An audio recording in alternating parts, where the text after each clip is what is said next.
King John, Act 1, Scene 1. Synopsis. John, King of England, is told by a messenger from the King of France that the territories held by John should belong instead to John's nephew Arthur. When John refuses to be swayed by this message, he is threatened with war. John counters with a warning that he will attack France first. John then judges a quarrel between Robert and Philip Falconbridge that concludes with Philip's decision to acknowledge the dead King Richard I as his natural father. Philip is knighted as Sir Richard Plantagenet and prepares to go with King John and the English army to France. Sir Richard's mother, Lady Falconbridge, confesses to him that Richard I was indeed his father.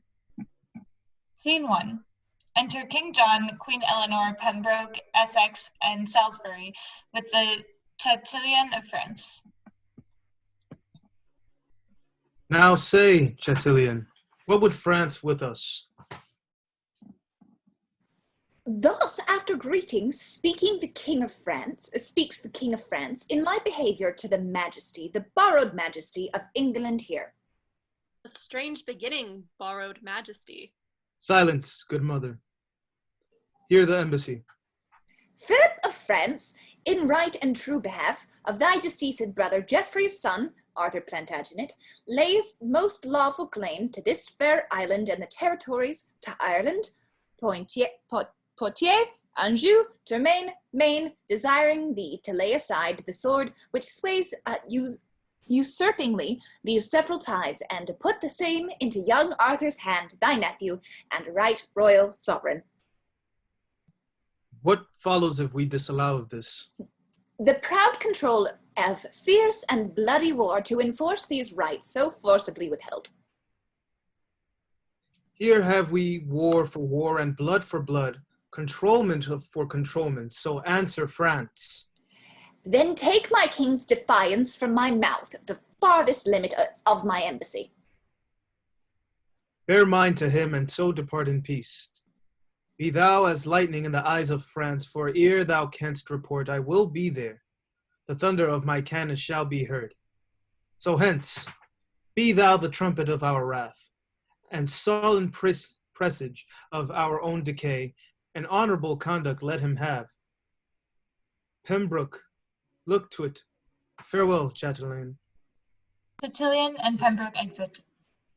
What now, my son? Have I not ever said how that ambitious Constance would not cease till she had kindled France and all the world upon the right and party of her son? This might have been prevented and made whole with very easy arguments of love, which now the manage of two kingdoms must with fearful bloody issue arbitrate. Our strong possession and our right for us. Your strong possession much more than your right, or else it must go wrong with you and me. So much my conscience whispers in your ear, which none but God and you and I shall hear. Enter a sheriff, who speaks aside to Essex. My liege, here is the strangest controversy come from the country to be judged by you that I ever heard. Shall I produce the men? Let them approach. Sheriff exits.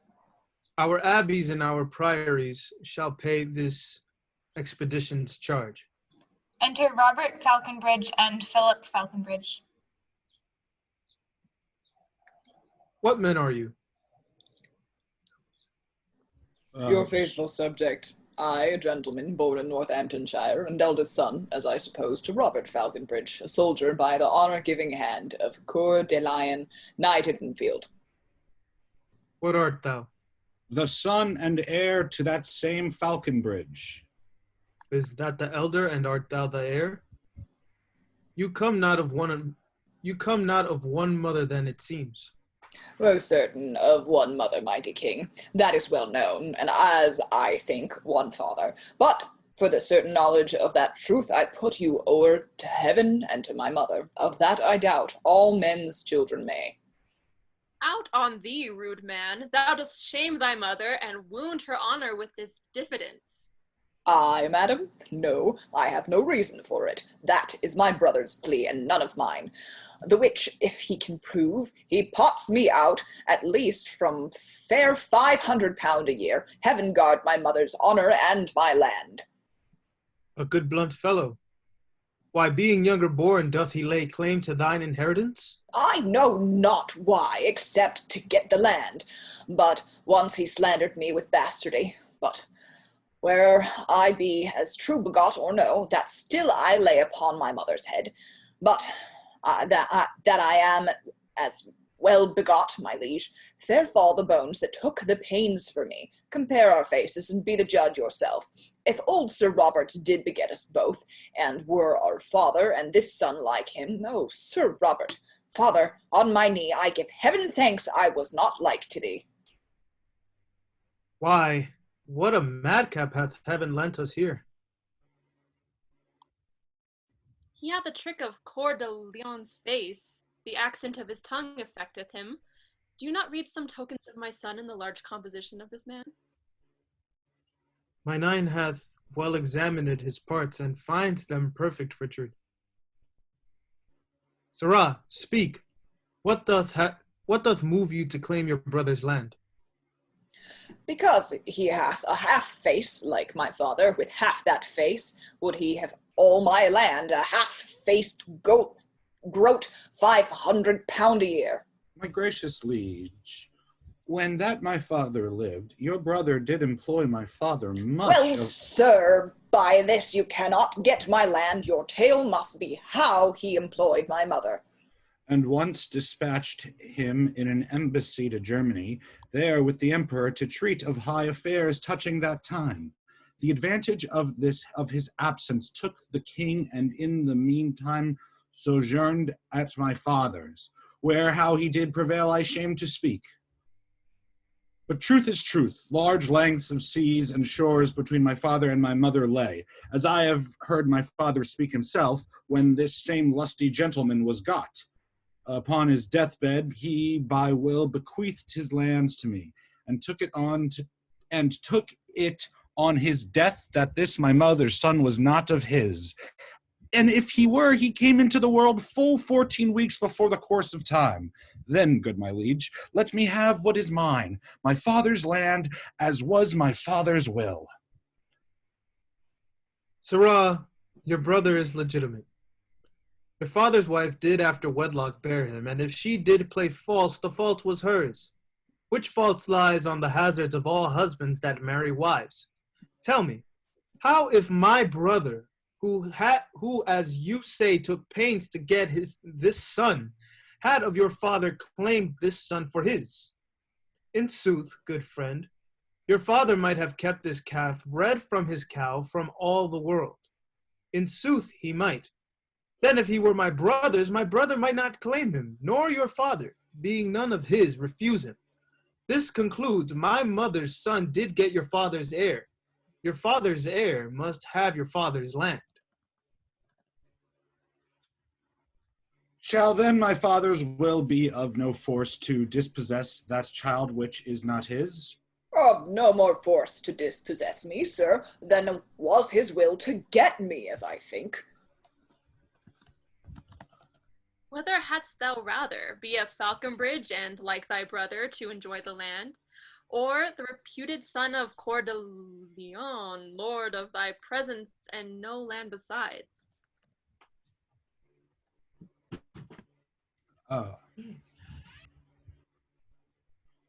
Madam, wait, is that Philip the Bastard, or there's another character named Bastard? Oh, gosh. Sorry. Madam, and if my brother had my shape and I had his, Sir Robert's his like him, and if my legs were two such riding rods, my arms such eel skin stuffed, my face so thin that in mine ear I durst not stick a rose, lest men should say, look where 3 farthings go, and to his shape or heir to all this land. It is okay, I figured it out. It is the same guy. So okay, the Philip sorry. that had been previous Yes. is now you, because now you are Philip the Bastard. No, you were playing Philip before, though. Oh, all right, I'm cool. Robert. I thought it was a different person. Go for it. All right, wait, shoot, where were we? Line 140. Thank you. Cool. Madam, if my brother had my shape and I had his, Sir Robert's his like him, and if my legs were two such riding rods, my arms such eel skin stuffed, my face so thin that in mine ear I durst not stick a rose, lest men should say, look where 3 farthings goes, and to his shape were heir to all this land, would I might never stir from off this place. I would give it every foot to have this face. I would not be Sir Nob in any case. I like thee well. Wilt thou forsake thy fortune, bequeath thy land to him, and follow me? I am a soldier and now bound to France. Brother, take you my land, I'll take my chance. Your face hath got 500 pound a year, yet sell your face for 5 pence, and 'tis dear. Madam, I'll follow you unto the death. Nay, I would have you go before me thither. Our country manners give our betters way. What is thy name? Philip, my liege, and so is my name begun. Philip, good old Sir Robert's wife's eldest son. From henceforth bear his name whose form thou bearest. Kneel thou down, Philip, but rise more great. Philip kneels. King John dubs him a knight, tapping him on the shoulder with his sword. Arise, Sir Richard and Plantagenet. Brother, by the mother's side, give me your hand. My father gave me honor, yours gave land. Now blessed be the hour by night or day that I was got, Sir Robert was away. The very spirit of Plantagenet. I am thy grandam, Richard, call me so. Madam, by chance, but not by truth. What though? Something about a little from the right, in at the window, or else o'er the hatch. Who dares not stir by day must walk by night, and have is have, however men do catch, near or far off, well won is well shot, and I am I, however I was begot. Go, Falconbridge. Now hast thou thy desire. A landless knight makes thee a landed squire. Come, madam, and come, Richard. We must speed, for France, for it is more than need. Brother, adieu, good fortune come to thee, for thou wast got i' the way of honesty. All but Bastard exit. I chose the wrong voice for this man. A foot of honor better than I was, but many a many foot of land the worse. Well, now I can make any Joan a lady. Good den, Sir Richard. God a mercy, fellow. And if his name be George, I'll call him Peter, for new-made honor doth forget men's names. 'Tis too respective and sociable for your conversion. Now your traveller, and he his toothpick at my worship's mess, and when my nightly stomach is sufficed, when I suck my teeth and catechize my picked man of countries, my dear sir, thus leaning on mine elbow, I begin. I shall beseech you, that is question now, and then comes answer like an abbessy book. Oh, sir, says answer, at your best command, at your employment, at your service, sir. No, sir, says question. Aye, sweet sir, at yours. And so, ere answer knows what question would, saving in dialogue of compliment, and talking of the Alps and Apennines, the Pierian and the river Po, it draws towards supper, in conclusion so. But this is worshipful society, and fits the mounting spirit like myself. For he is but a bastard to the time that doth not smack of observation, and so am I, whether I smack or no, and not alone in habit and device, exterior form, outward accoutrement, but from the inward motion to deliver sweet, sweet, sweet poison for the age's tooth, which though I will not practice to deceive, yet to avoid deceit I mean to learn, for it shall strew the footsteps of my rising. Entered Lady Falconbridge and James Gurney. But who comes in such haste in riding robes? What woman post is this? Hath she no husband that will take pains to blow a horn before her? Oh, me, 'tis my mother. How now, good lady, what brings you here to court so hastily? Where is that slave thy brother? Where is he that holds and chased mine honor up and down? My brother Robert, old Sir Robert's son. Colbrand the giant, that same mighty man. It is Sir Robert's son that so you seek. Sir Robert's son? I, thou unreverent boy, Sir Robert's son, why scornest thou at Sir Robert? He is Sir Robert's son, and so art thou. James Gurney, wilt thou leave us a while? Good leave, good Philip. Philip Sparrow, James. There's toys abroad, anon I'll tell thee more. James Gurney exits. Madam, I was not old Sir Robert's son. Sir Robert might have eat his part in me upon Good Friday and ne'er broke his fast. Sir Robert could do well, Mary, to confess. He get me. Sir Robert could not do it. We know his handiwork. Therefore, good mother, to whom am I beholding for these limbs? Sir Robert never hulp to make this leg. Hast thou conspired with thy brother too, that for thine own gain shouldst defend mine honor? What means this scorn, thou most untoward knave? Night, good mother, basilico-like. What, I am dubbed. I have it on my shoulder. But mother, I am not Sir Robert's son. I have disclaimed Sir Robert in my land. Legitimation, name, and all is gone. Then, good my mother, let me know my father, some proper man, I hope. Who was it, mother? Hast thou denied thyself a Falconbridge? As faithfully as I deny the devil. King Richard Coeur de Lion was thy father. For by long and vehement suit I was seduced to make room for him in my husband's bed. Heaven lay not my transgression to my charge. Thou art the issue of my dear offense, which was so strongly urged past my defense. Now, by this light, were I to get again, madam, I would not wish a better father. Some sins do bear their privilege on earth, and so doth yours. Your fault was not your folly. Needs must you lay your heart at his dispose, subject tribute to commanding love, against whose fury and unmatched force the aweless lion would not wage the fight, nor keep his princely heart from Richard's hand, that he perforce robs lion of their hearts. Many may easily win a woman's. I, my mother, with all my heart I thank thee for my father, who lives and dares say thou didst not well. When I was got, I'll send his soul to hell. Come, lady, I will show thee to my kin, and they shall say when Richard me begot, if thou hadst said him nay, it had been sin. Who says it was, he lies. I say 'twas not. They exit. Act 2, Scene 1, Synopsis. King Philip of France and the Duke of Austria, on behalf of Arthur, begin to lay siege to the city of Angers, property of the English monarch. John and his army arrive. Each king demands that the citizens of Angers allow the King of England to enter, but the citizens ask for proof as to which, John or Arthur, is the true king. When the kings decide to join forces to destroy the city, the citizens propose that the kings instead become allies through a marriage of the French Dauphin Louis to John's niece Blanche.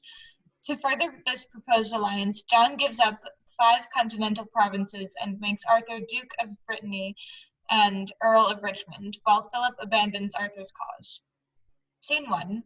Enter before Angers at one side with forces Philip, King of France, Louis the Dauphin, Constance, Arthur, and attendants. At the other side with forces Austria wearing a lion skin.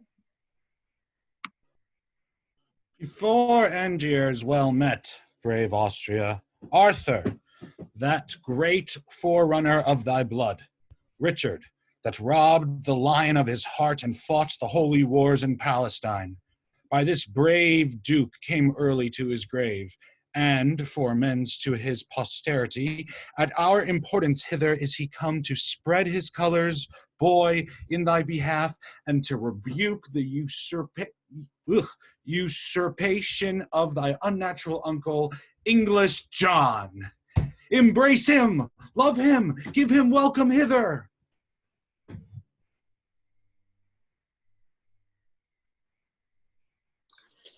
God shall forgive you, Coeur de Lion's death, the rather that you give his offspring life, shadowing their right under your wings of war. I give you welcome with a powerless hand, but with a heart full of unstained love. Welcome before the gates of Angers, dude. A noble boy, who would not do thee right? Wait, it's a different person. No, it's still a noble boy. Who would not do thee right?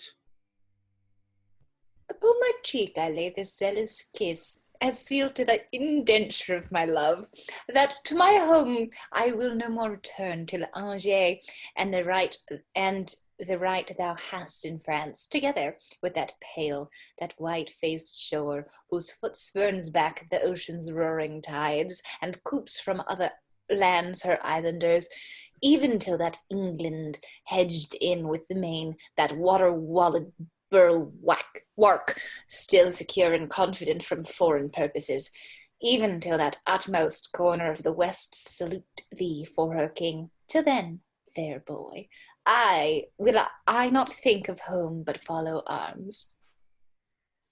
Oh, take his mother's hands, a widow's thanks, till your strong hand shall help to give him strength to make a more requital to your love. The peace of heaven is theirs that lift their swords in such a just and charitable war.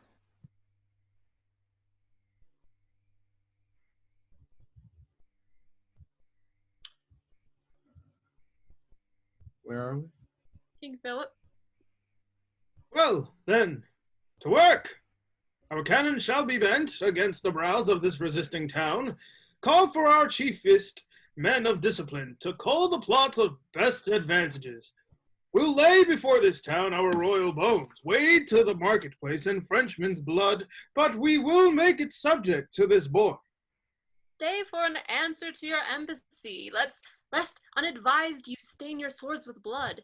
My lord Chatillon may from England bring that right and peace where we urge in war, and then we shall repent each drop of blood that hot, rash haste so indirectly shed. Enter Chatillon. I wonder, lady, lo, upon thy wish our messenger Chatillon is arrived. What England says, say briefly, gentle lord, what coldly pause for thee? Chatillon, speak. Then turn your voices from this paltry siege, and stir them up against a mightier task. England, impatient of your demands, hath put himself in arms. The adverse winds, whose leisure I have stayed, hath given him time to land his legions.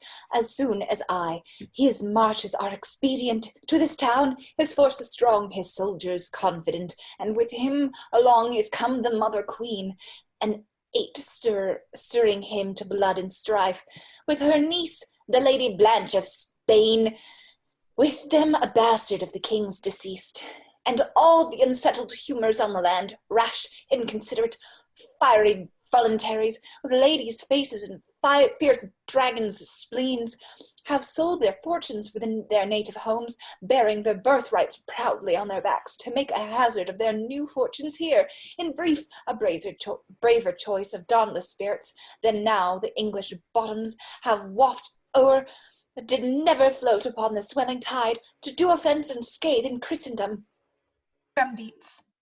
The interruption of their churlish drums cuts off more circumstance. They are at hand, to parley or to fight, therefore prepare. How much unlooked for is this expedition? I have to remember all the voices. Oh no. By how much more unexpected? By so much we must awake endeavour for defence, for courage mounteth with occasion. Let them be welcome, then we are prepared. Enter King John of England, Bastard, Queen Eleanor, Blanche, Salisbury, Pembroke, and others. Peace be to France, if France in peace permit our just and lineal entrance to our own. If not, bleed France, and peace ascend to heaven, whilst we, God's wrathful agents, do correct their proud contempt that beats his peace to heaven. Peace be to England, if that war return from France to England, there to live in peace. England we love, and for that England's sake, with burden of our armor here we sit. This toil of ours should be a work of thine. But thou from loving England art so far that thou hast underwrote his lawful king, cut off the sequence of posterity, outfaced infant state, and done a rape upon the maiden virtue of the crown. Look here upon thy brother Geoffrey's face. He points to Arthur. These eyes, these brows were molded out of his. This little abstract doth contain that large which died in Geoffrey, and the hand of time shall draw his brief into as huge a volume. That Geoffrey was thy elder brother born, and this his son. England was Geoffrey's right, and this is Geoffrey's. In the name of God, how comes it then that thou art called a king, when living blood doth in these temples beat, which the crown that thou o'ermasterest? From whom hast thou this great commission, France, to draw my answers from thy articles? From that supernal judge that stirs good thoughts in any breast of strong authority, to look into the bloats and stains of rights. That judge hath made me guardian to this boy, under whose warrant I impeach thy wrong, and by whose help I mean to chastise it. Alack, thou dost usurp authority. Excuse it. It is to beat usurping down. Who is it that thou dost call usurper, France? Let me answer, thy usurping son. Out, insolent! Thy bastard shall be king, that thou mayest be a queen and check the world. My bed was ever thy son, as true as thine was to thy husband, and this boy, liker in features to his father Geoffrey than thou and John, in manners be as like as rain to water, or devil to his dam. My boy, a bastard? By my soul, I think his father never was so true begot. It cannot be, and if thou wert his mother. There's a good mother, boy, that blots thy father. There's a good grandam, boy, that would blot thee. Peace. Hear the cry, oh no, hear the crier. What the devil art thou? One that will play the devil, sir, with you, and he may catch your hide and you alone. You are the hair of whom the proverb goes, whose valor plucks dead lions by the beard. I'll smoke your skin coat, and I catch you right. Sirrah, look to't. In faith, I will in faith. Oh, well, did he become the lion's robe that did disrobe the lion of that robe? It lies as slightly on the back of him as the great Alcides' shoes upon an ass, but ass, I'll take that burden from your back, or lay on that I shall make your shoulders crack. What cracker is this same that deafs our ears with this abundance of superfluous breath? Louis, determine what we shall do straight. Women and fools, break off your conference. King John, this is the very sum of all. England and Ireland, Anjou, Touraine, Maine, in right of Arthur do I claim of thee. Wilt thou resign them and lay down thy arms? My life as soon. I do defy thee, France. Arthur of Brittany, yield thee to my hand, and out of my dear love I'll give thee more than e'er the coward hand of France can win. Submit thee, boy. Come to thy grandam, child. Do, child, go to it, grandam, child. Give grandam kingdom, and give it grandam will. Give it a plum, a cherry, and a fig. There's a good grandam.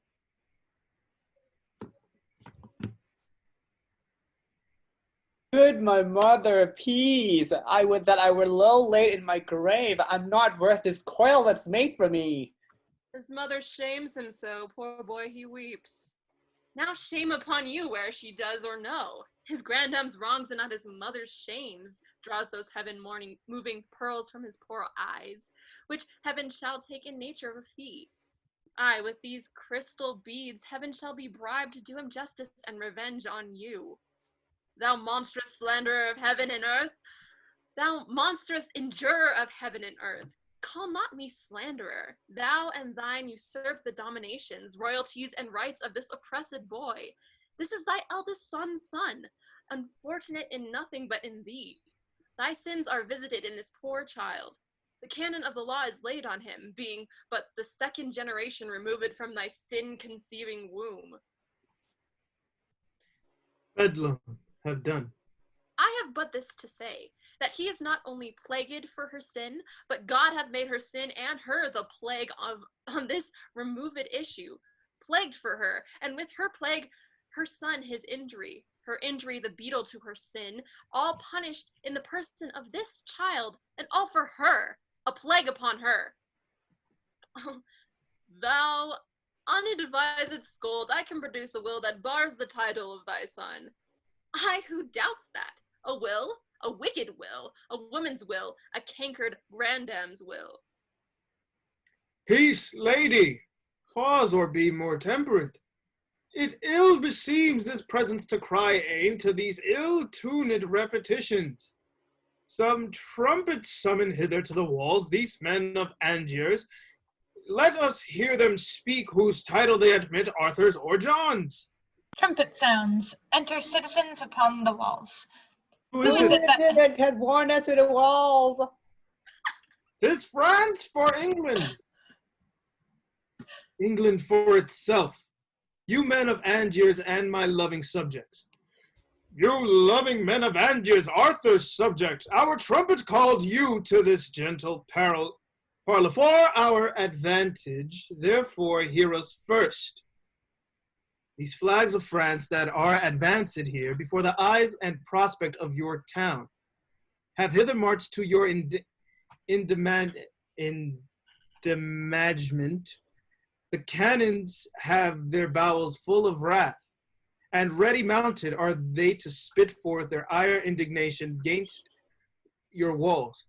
All preparation for a bloody siege and a merciless proceeding by these French confronts your city's eyes, your winking gates, and but for our approach, those sleeping stones, that as a waist doth girdle you about by the compulsion of their ordinance.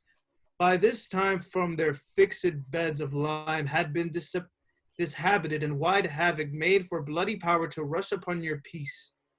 But on the sight of us, your lawful king, who painfully with much expedient march have brought a countercheck before your gates, to have unscratched your city's threatened cheeks. Behold, the French, amazed, vouchsafe a parley. And now, instead of bullets wrapped in fire to make a shaking fever in your walls, they shoot but calm words folded up in smoke to make a faithless error in your ears, which trust accordingly, kind citizens, and let us in.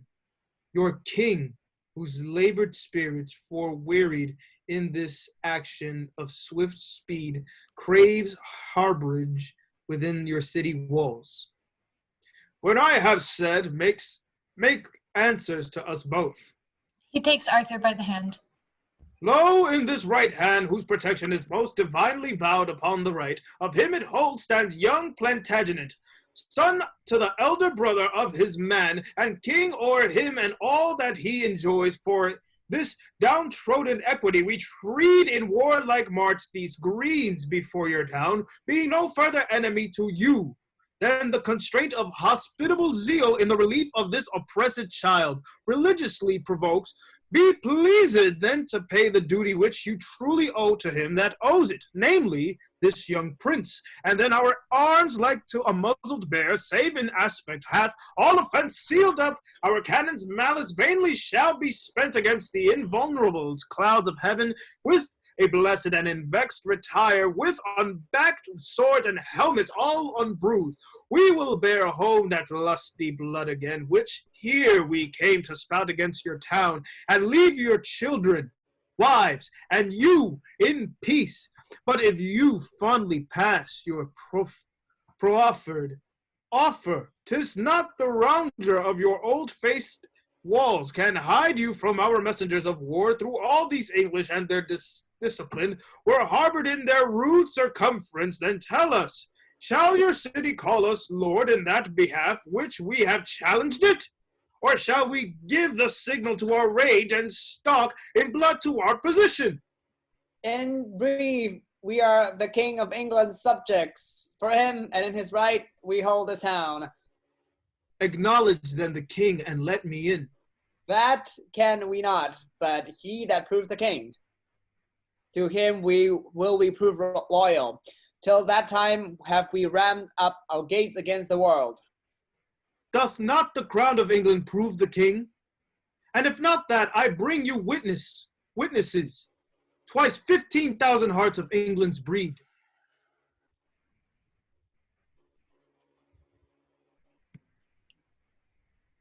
Bastards and else. To verify our title with their lives. As many and as well-born bloods as And those some bastards too. stand his face to contradict his claim. Till you compound whose right is worthiest, we for the worthiest hold the right for both. Then God forgive the sin of all those souls that to their everlasting residence, before the dew of evening fall shall fleet in dreadful trial of our kingdom's king. Amen, amen. Mount, chevaliers, to arms. St. George, that swinged the dragon and e'er since sits on horseback at mine hostess door. Teach us some fence, sirrah. Were I at home, at your den, sirrah, with your lioness, I would set an ox head to your lion's hide and make a monster of you. Peace, no more. Oh, tremble, for you hear the lion roar. Up higher to the plain, where we'll set forth in best appointment all our regiments. Speed, then, to take advantage of the field. It shall be so, and at the other hill command the rest of the stand God and our right. They exit. Citizens remain above. Here, after excursions, enter the herald of France with trumpets to the gates. You men of Angiers, open wide your gates, and let young Arthur, Duke of Brittany, in, who by the hand of France this day hath made much work for tears in many an English mother, whose sons lie scattered on the bleeding ground.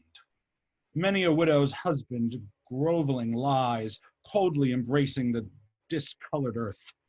And victory with little loss doth play upon the dancing banners of the French, who are at hand triumphantly displayed, to enter conquerors and to proclaim Arthur of Brittany England's king and yours. Enter English herald with trumpets. Rejoice, you men of Angers, ring your bells. King John, your king in England, doth approach, commander of this hot malicious day. Their armors that marched hence so silver bright, hither return all gilt with Frenchmen's blood. There stuck no plume in any English crest that is removed by a staff of France. Our colors do return in those same hands that did display them when we first marched forth, and like a jolly troop of huntsmen come our lusty English, all with purple hands died in the dying slaughter of their foes. Open your gates and give the victors way.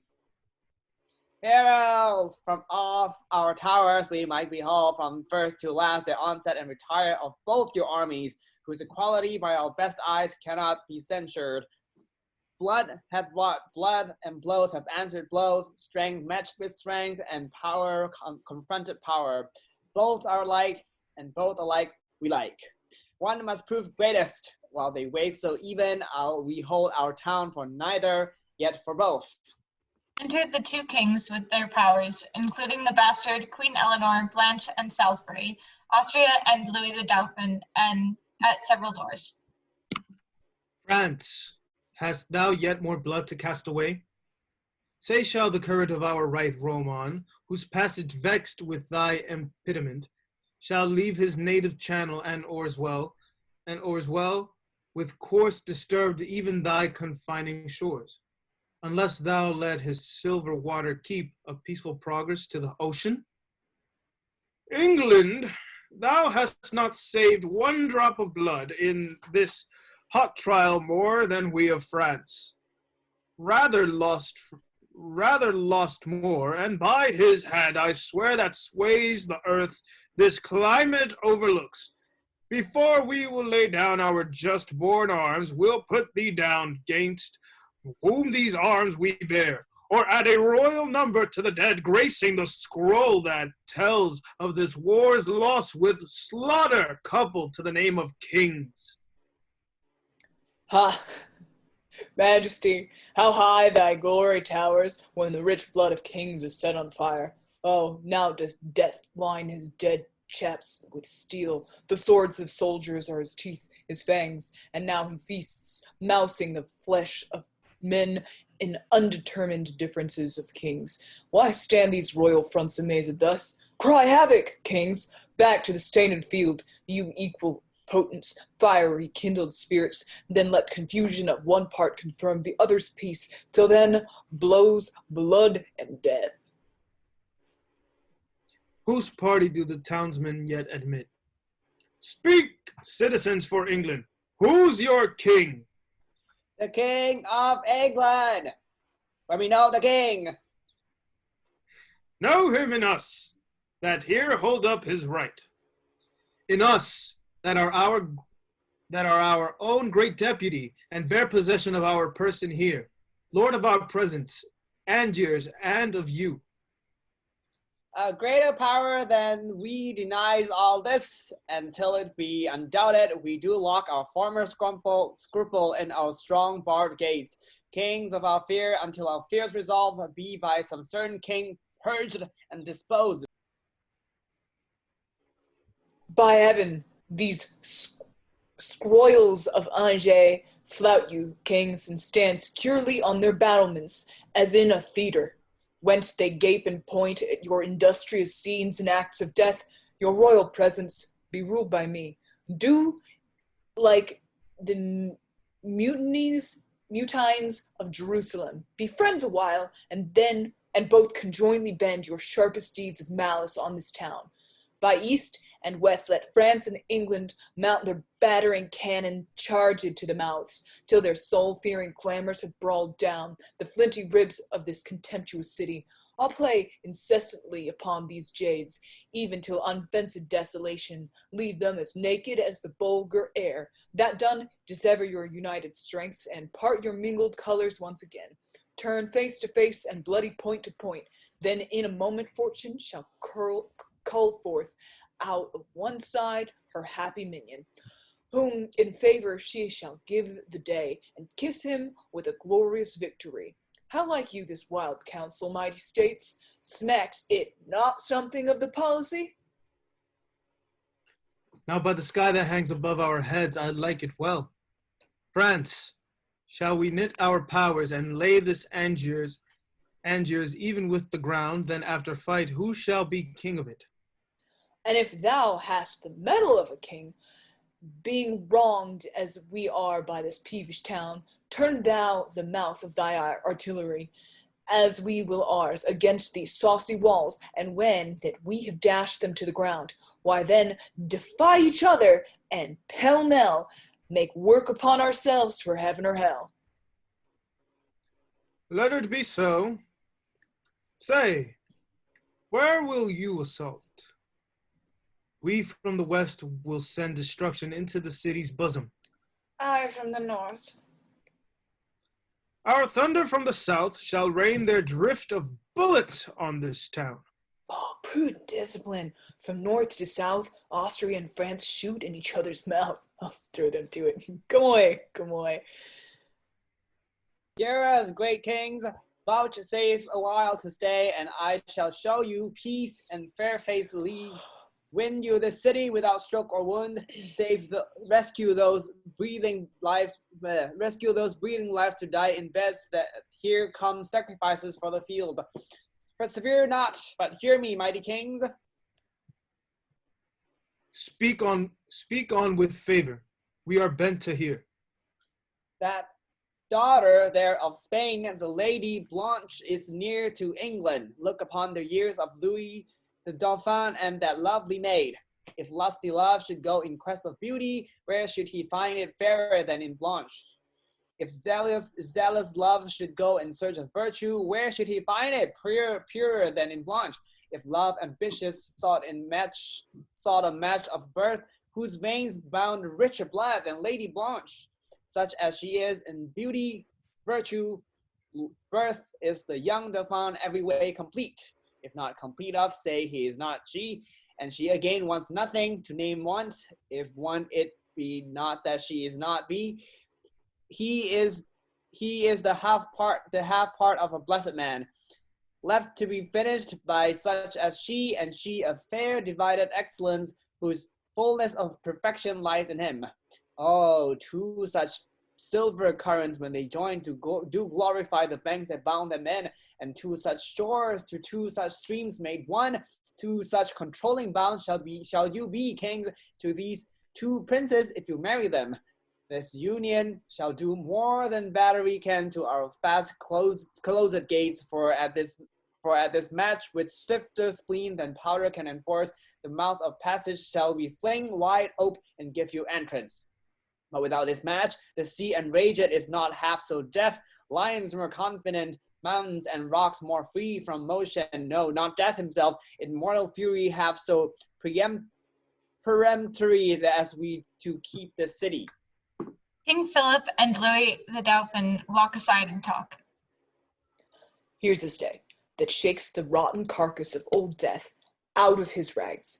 Here's a large mouth indeed, that spits forth dead and mountains, rocks and seas, talks as familiarly as roaring lions, as maids of 13 do, of puppy dogs. What cannoneer begot this lusty blood? He speaks plain cannon fire and smoke and bounce. He gives the bastinado with his tongue. Our ears are cudgeled, not a word of his, but buffets better than a fist of France. Zoons? Is that zoons? Nouns? I don't know. Timmy? The dictionary says zounds, but I think Susan says zoons because it's God's wound, so it's zoons. Zoons? I Cool. think so. Zoons! I was never so bethumped with words since I first called my brother's father Dad. Son, list to this conjunction. Make this match. Give with our niece a dowry large enough, for by this nod thou shalt surely tie thy now unssured assurance to the crown, that yon green boy shall have no son to ripe the bloom that promiseth a mighty fruit. See a yielding in the looks of France. Mark how they whisper. Urge them while their souls are capable of this ambition. Lest zeal, now melted by the windy breath of soft petitions, pity, and remorse, cool and congeal against what it was. Why answer not the double majesties, this friendly treaty of our threatened town? Speak England first. That hath been forward first to speak unto this city. What say you? If that Dauphin there, thy princely son, can in this book of beauty read I love, her dowry shall weigh equal with a queen. For Anjou and fair Torin, Maine, Poitiers, and all that we upon the side the sea, except this city now by us besieged, find liable to our crown and dignity, shall glide her bridal bed and make her rich in titles, honors, and promotion, as she in beauty, education, blood, holds hand with any princess of the world. Why say'st thou, boy? Look in the lady's face. I do, my lord, and in her eye I find a wonder or a wondrous miracle. The shadow of myself formed in her eye, which, being but the shadow of your son, becomes a sun and makes your son a shadow. I do protest I never loved myself till now in fixed I beheld myself drawn in the flattering table of her eye. He whispers with Blanche. Wow. Jesus. Drawn in the flattering table of her eye, hanged in the frowning wrinkle of her brow, and quartered in her heart, he doth espy himself love's traitor. This is pity now, that hanged and drawn and quartered there should be, in such a love so vile a lout as he.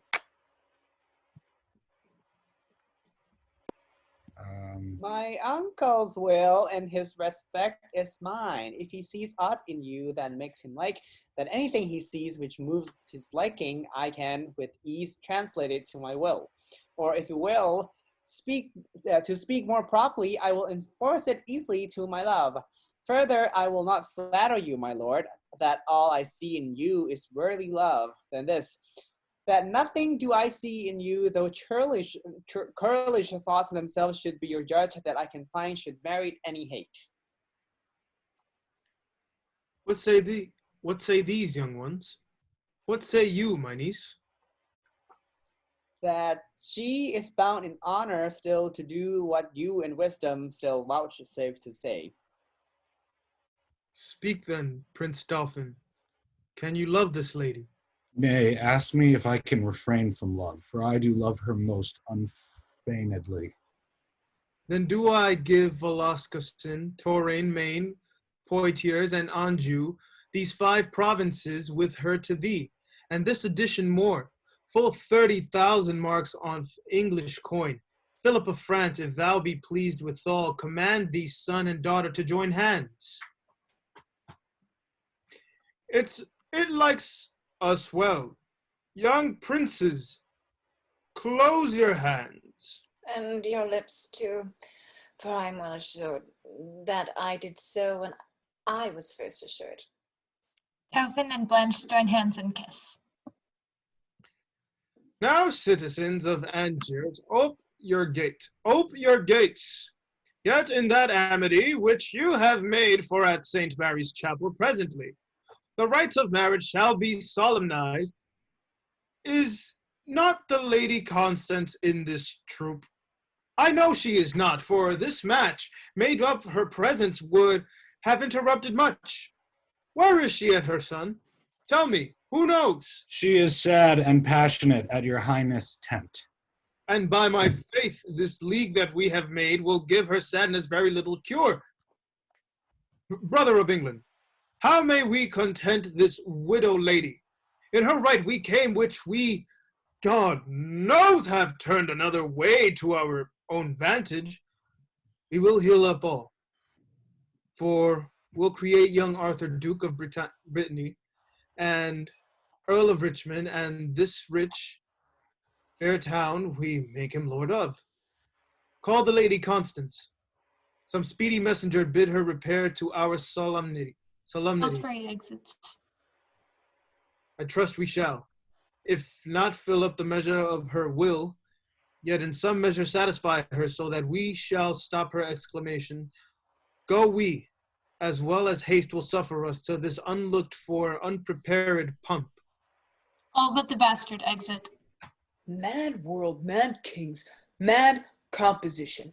John, to stop Arthur's title in the whole, hath willingly departed with a part, and France, whose armor conscience buckled on, whom zeal and charity brought to the field, as God's own soldier, rounded in the ear, with that same purpose changer, that sly devil, that broker that still breaks the pate of faith, that daily break vow, he that wins of all, of kings, of beggars, old men, young men, maids, who, having no external thing to lose but the word maid, cheats the poor maid of that smooth-faced gentleman, tickling commodity, the bias of the world who of itself is pieced, well, made to run even upon the ground, till this vantage, this vile drawing bias, this sway of motion, this commodity, makes it take head from all indifferency,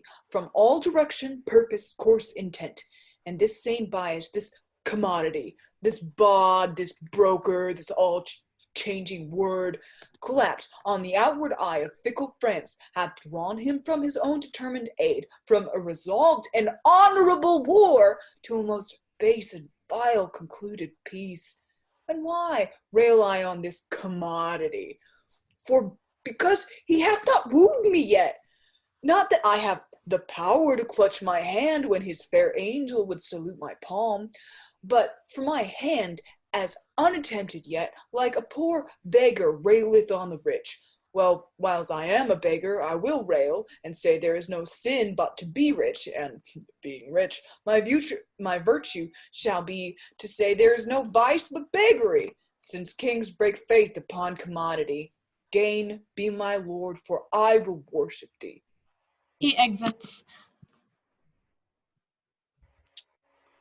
Wow. Act 3, Scene 1. Synopsis. The league between John and Philip is attacked first by Constance, who accuses Philip of treacherously betraying Arthur's cause, and then by Pandulf, I don't know how to say this word, Legate, from Pope Innocent. Pandulf excommunicates John when John refuses to obey the Pope. Pandulf then threatens Philip with excommunication if he does not turn against John. When Philip obeys Pandulf, John prepares for war. Scene 1. Enter Constance, Arthur, and Salisbury. Gone to be married? Gone to swear a peace? False blood to false blood joined? Gone to be friends? Shall Louis have Blanche and Blanche those provinces? If it is not so, thou hast misspoke, misheard. Be well advised, tell o'er thy tale again. It cannot be, thou dost but say 'tis so. I trust I may not trust thee, for thy word is but the vain breath of a common man. Believe me, I do not believe thee, man. I have a king's oath to the contrary. Thou shalt be punished for this, thou shalt be punished for thus flighting me, for I am sick and capable of fears, oppressed with wrongs, and therefore full of fears. A widow, husbandless, subject to fears, a woman naturally born to fears. And though thou now confess thou didst but jest, with my vexed spirits I cannot take a truce, but they will quake and tremble all this day. What dost thou mean by shaking of thy head? Why dost thou look so sadly on my son? What means that hand upon the breast of thine? Why holds thine eye that lamentable rheum like a proud river peering o'er his bounds? Be these sad signs confirmers of thy words? Then speak again, not all thy former tale, but this one word, whether thy tale be true. As true as I believe you think them false, that give you cause to prove my saying true. Oh, if thou teach me to believe this sorrow, teach thou this sorrow how to make me die, and let belief and life encounter so as doth the fury of two desperate men, which in the very meeting fall and die. Louis marry Blanche? Oh, boy, where art thou? France, friend with England? What becomes of me? Fellow, be gone. I cannot brook thy sight. This news hath made thee a most ugly man. What other harm have I, good lady, done, but spoke the harm that is by others done? Which harm within itself so heinous is as it makes harmful all that speak of it.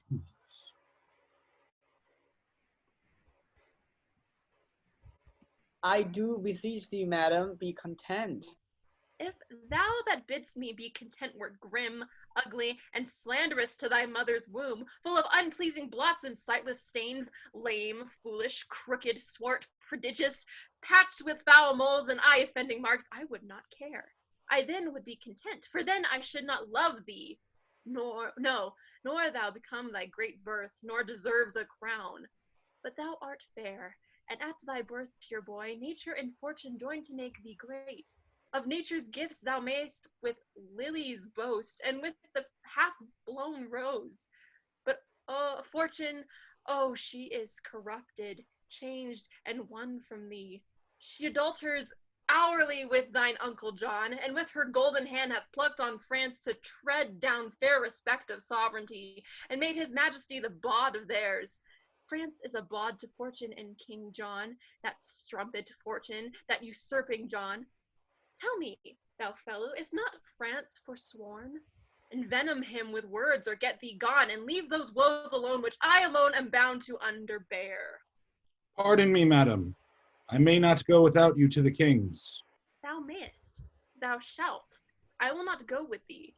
I will instruct my sorrows to be proud, for grief is proud and makes her owner stoop. He sits down. Me and to the state of my great grief let kings assemble, for my grief so great that no supporter but the huge firm earth can hold it up. Here I and sorrow sit. Here is my throne, bid kings come bow to it. Enter King John, hand in hand with King Philip of France, Louis the Dauphin, Blanche, Queen Eleanor, Bastard, Austria, and attendants.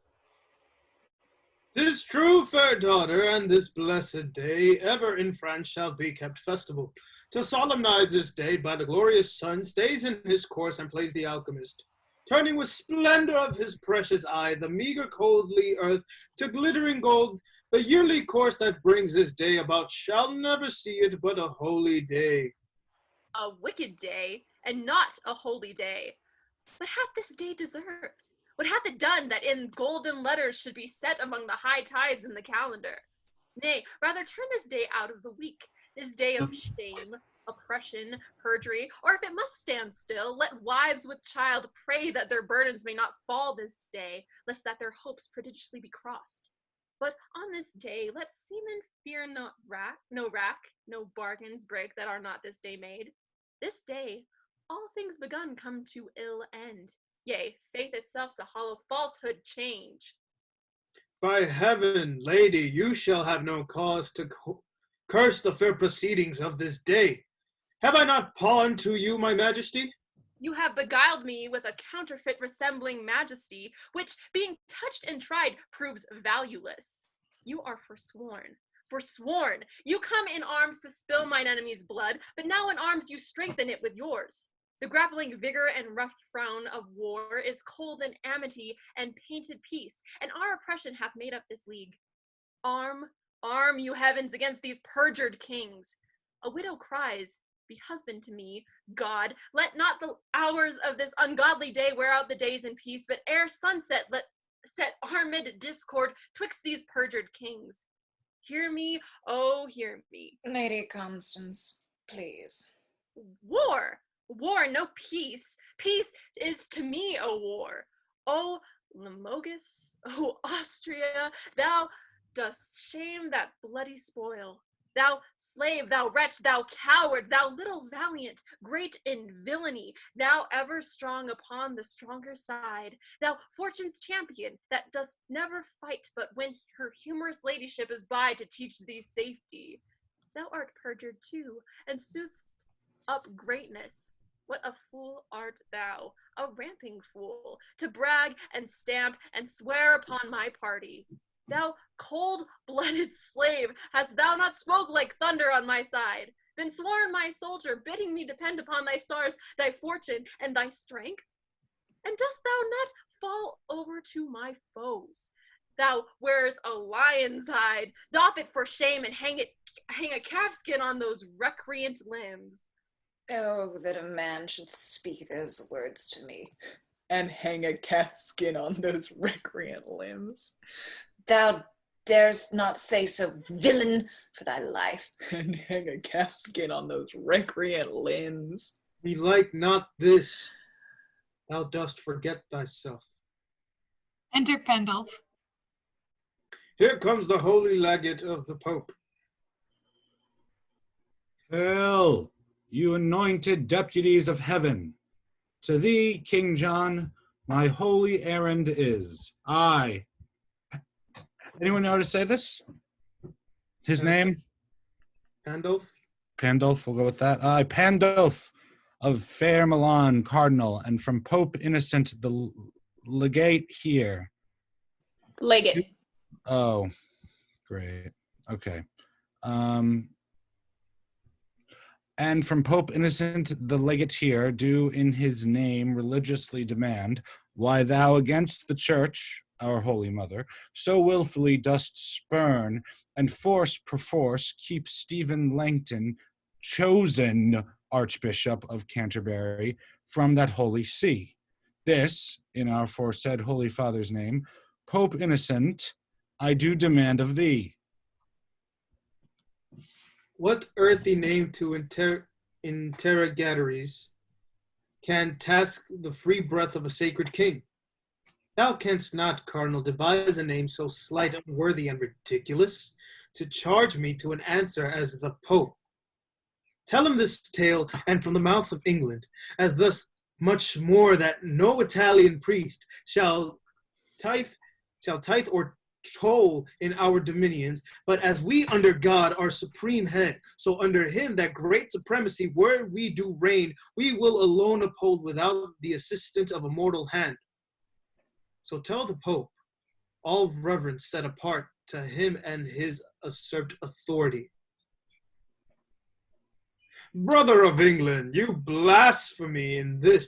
Thou, you, and all the kings of Christendom are led so grossly by this misleading priest, dreading the curse that money may buy out, and by the merit of vile gold, dost purchase corrupted pardon of a man who in that sale sells pardon from himself. Though you and all the rest so grossly led this juggling witchcraft with revenue cherished, yet I alone do me oppose against the Pope and count his friends my foes. Great. Then, by the lawful power that I have, thou shalt stand cursed and excommunicate. And blessed shall he be that doth revolt from his allegiance to an heretic. And meritorious shall that hand be called, canonized and worshipped as a saint, that takes away by any secret course thy hateful life. Oh, lawful let it be that I have room with Rome to curse a while. Good faith, Cardinal, cry thou amen to my keen curses, for without my wrong there is no tongue hath power to curse him right. There's law and warrant, lady, for my curse. And for mine too, when law can do no right. Let it be lawful that law bar no wrong. Law cannot give my child his kingdom here, for he that holds his kingdom holds the law. Therefore, since law itself is perfect wrong, how can the law forbid my tongue to curse? Philip of France, on peril of a curse, let go the hand of that arch heretic, and raise the power of France upon his head, unless he do submit himself to Rome.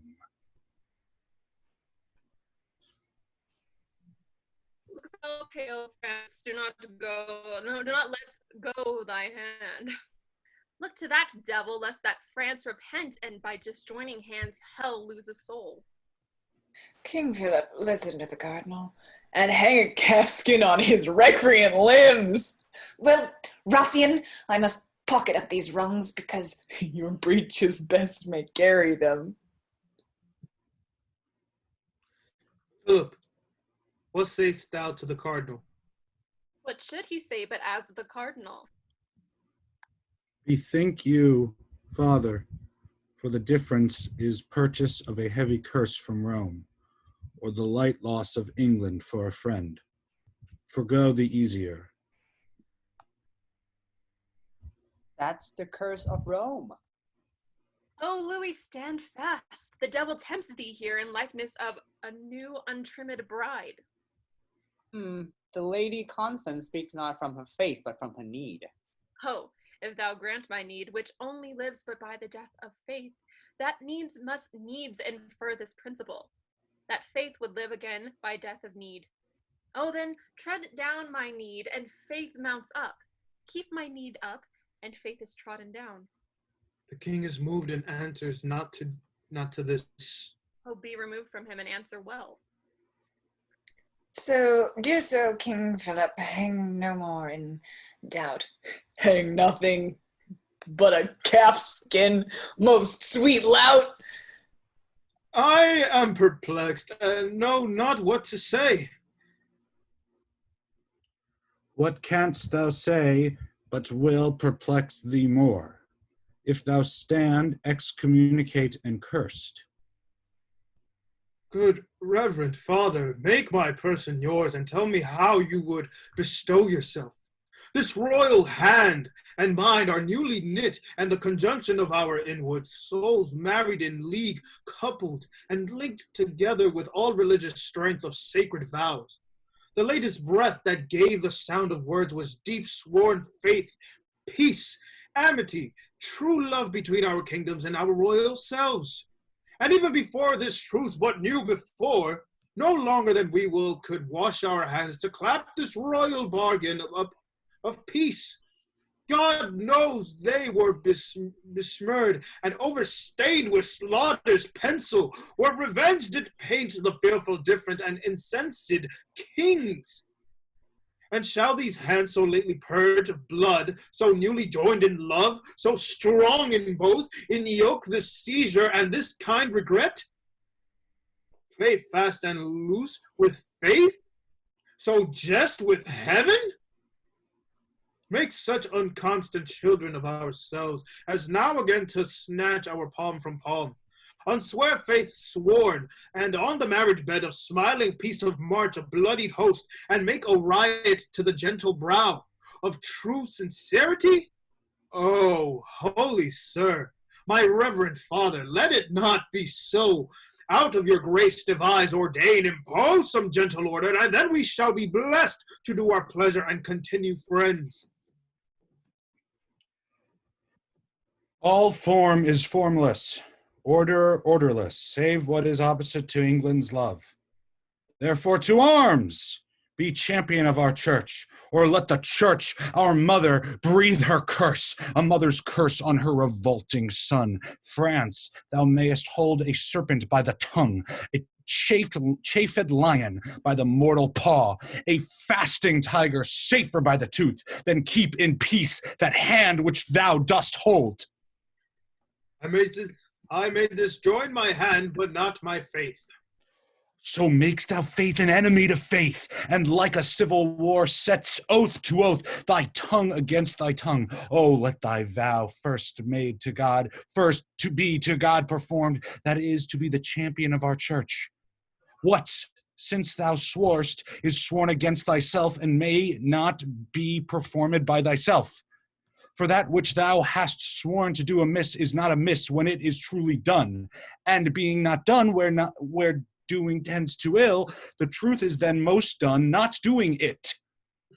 The better act of purposes mistook it to mistake again, though indirect, yet indirection thereby grows direct. And falsehood curses, as fire cools fire, within the scorched veins of one new burned. It is religion that doth make vows kept. But thou hast sworn against religion by what thou swearst again the thing thou swearst, and makest an oath to the surety for thy truth against an oath. The truth thou art unsure to swear, swears only not to be forsworn. Else what a mockery should it be to swear? But thou dost swear only to be forsworn, and most forsworn to keep what thou dost swear. Therefore thy later vows against thy first is in thyself rebellion to thyself. And better conquest never canst thou make than arm thy constant and thy nobler parts against these giddy loose suggestions, upon which better part our prayers come in, if thou vouchsafe them. But if not, then know the peril of our curses light on thee, so heavy as thou shalt not shake them off, but in despair die under their black weight. Rebellion, flat rebellion. Will not a calfskin stop the mouth of thine? Father, to arms! On thy wedding day, against the blood that thou hast married? What, shall our feast be kept with slaughtered men? Shall braying trumpets and loud churlish drums, clamors of hell be measures to our pomp? She kneels. Oh, husband, hear me. I elect, how new is husband in my mouth, even for that name which till this time my tongue did never pronounce. Upon my knee I beg, go not to arms against mine uncle. Oh, upon my knee, made hard with kneeling, I do pray to thee, thou virtuous Dauphin, alter not the doom forethought by heaven. Now shall I see thy love. What motive may be stronger with thee than the name of wife?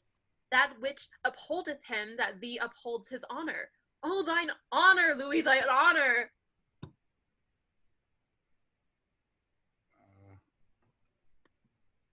Oh, I muse your majesty doth seem so cold, when such profound respects do pull you on. I will denounce a curse upon his head. Thou shalt not need. England, I will fall from thee. O fair return of banished majesty! O foul revolt of French inconstancy! France, thou shalt rue this hour within this hour. Old time, the clock setter, this bald sexton time. Is it as he will? Well then, France shall rule. The sun's overcast with blood. Fair day, adieu. Which is the side that I must go withal? I am with both. Each army hath a hand, and in their rage, I, having hold of both, they whirl asunder and dismember me. Husband, I cannot pray that thou mayst win. Uncle, I needs must pray that thou mayst lose. Father, I may not wish the fortune thine. Grandam, I will not wish thy wishes thrive. Whoever wins, on that side shall I lose. Assure it lost before the match be played. Lady, with me thy fortune lies. There where my fortune lives, there my life dies. Cousin, go draw our puissance together. Bastard exits.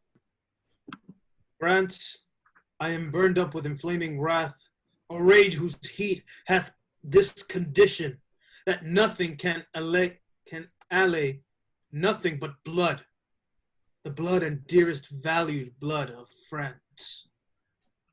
Thy rage shall burn thee up, and thou shalt turn to ashes ere our blood shall quench thy fire. Look to thyself, thou art in jeopardy. No more than he that threats to arm lets high. They exit.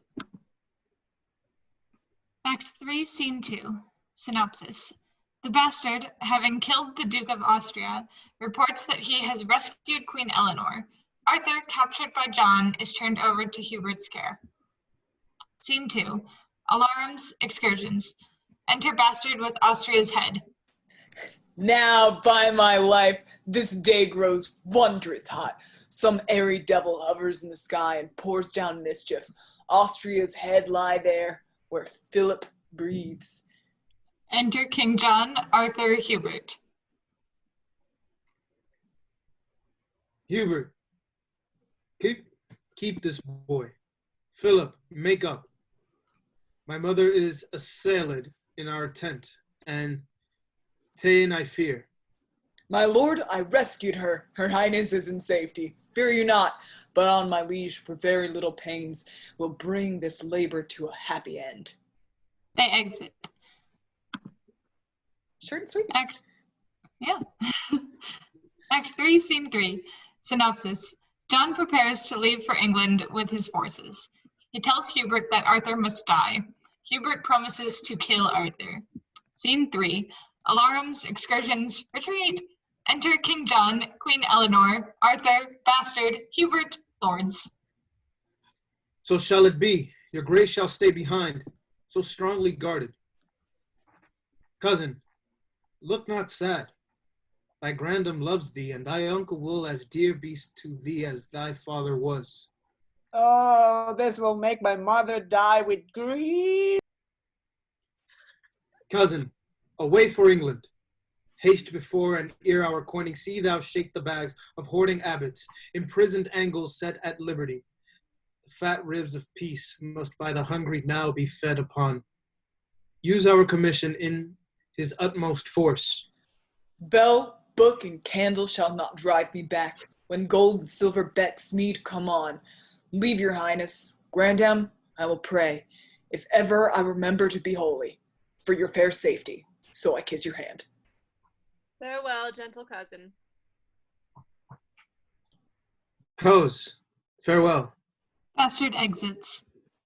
Come hither, little kinsman, hark a word. They walk aside. Come hither, Hubert. He takes Hubert aside. Oh, my gentle Hubert, we owe thee much. Within this wall of flesh there is a soul counts thee her creditor, and with advantage means to pay thy love. And my good friend, thy voluntary oath lives in the bosom dearly cherished. Give me thy hand. I had a thing to say, but I will fit it with some better tune. By heaven, Hubert, I am almost ashamed to say what good respect I have of thee. I am much bounded to your majesty. Good friend, thou hast no cause to say so yet, but thou shalt have. And creep time ne'er so slow, yet it shall come for me to do thee good. I had a thing to say, but let it go. The sun in the heaven and proud day, attended with the pleasures of the world, is all too wanton and too full of gods to give me audience. If the midnight bell did with the iron tongue and brazen mouth sound on into the drowsy race of night, if this same were churchyard where we stand, and thou possessed with thousand wrongs, or if that surely spirit melancholy had baked thy blood and made it heavy thick, which else runs tickling up and down the veins, making the idiot laughter keep men's eyes and strain their cheeks into merriment, a passion hateful to my purpose. Or if that thou couldst see me without eyes, hear me without thine ears, and make reply without a tongue, using conceit alone, with eyes, ears, and harmful sound of words, then in despite of broaded watchful day, I would into thy bosom pour my thoughts. But, I will not. Yet I love thee well, and by my troth I think thou lovest me well. So well that what you bid me undertake, though that my death were adjunct to my act, by heaven I would do it. Do not I know thou wouldst? Good Hubert, throw thine eye on yon young boy. I'll tell thee what, my friend, he is a very serpent in my way, and wheresoever this foot of mine doth tread, he lies before me. Dost thou understand me?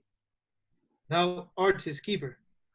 And I'll keep him so that he shall not offend your majesty. Death, My lord, a grave, he shall not live. enough. I could be merry now, Hubert. I love thee. Well, I'll not say what I intend for thee. Remember, Madam, Against to Queen Eleanor. Sorry. Madam, fare you well. I'll send those powers o'er to your majesty. My blessings go with thee. For England, cousin, go. Hubert shall be your man. Attend on you with all true duty. On Torqualis. Ho! A exit. Act 3, Scene 4. Synopsis.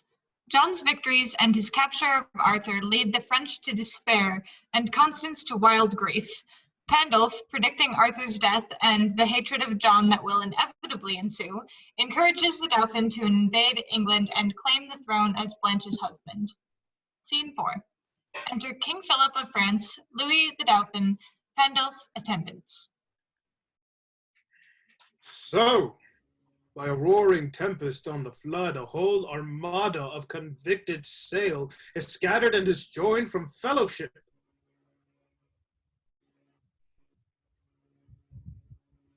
Courage and comfort, all shall yet go well. What can go well when we have run so ill? Are we not beaten? Is not Angus lost? Arthur ta'en prisoner? Drivers, dear friends, slain? And bloody England into England gone, overbearing interruption spite of France? What he hath won, what he hath won, that hath he fortified. So hot a speed, with such advice disposed, such temperate order in so fierce a cause, doth want example. Who hath read or heard of any kindred action like to this? Well, could I bear that England had this praise? so we could find some pattern of our shame? Enter Constance with her hair unbound. Look who comes here, a grave unto a soul, holding the eternal spirit against her will in vile prison of afflicted breath. I prithee, lady, go away with me. Lo, now see the issue of your peace. Patience, good lady. Comfort, gentle Constance. No, I defy all counsel, all redress, but that which ends all counsel, true redress.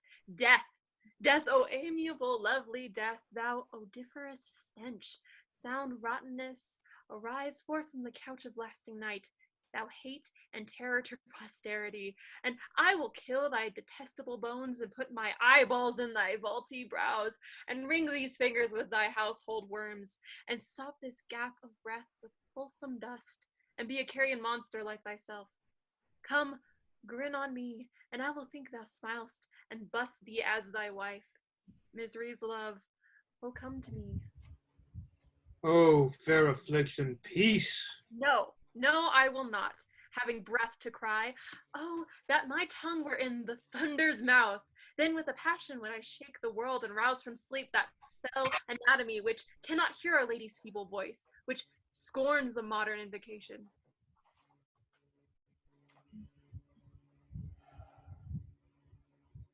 Where are we?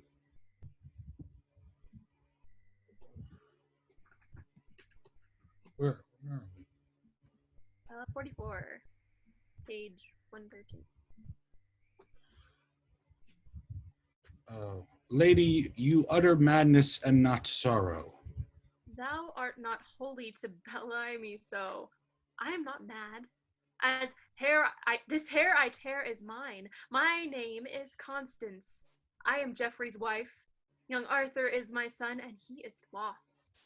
I am not mad. I would to heaven I were, for then 'tis like I should forget myself. For if I could, what grief should I forget? Preach some philosophy to make me mad, and thou shalt be canonized, cardinal. For being not mad but sensible of grief, my reasonable part produces reason how I may be delivered of these woes, and teaches me to kill or hang myself. If I were mad, I should forget my son, or madly think a babe of clouts were he. I am not mad.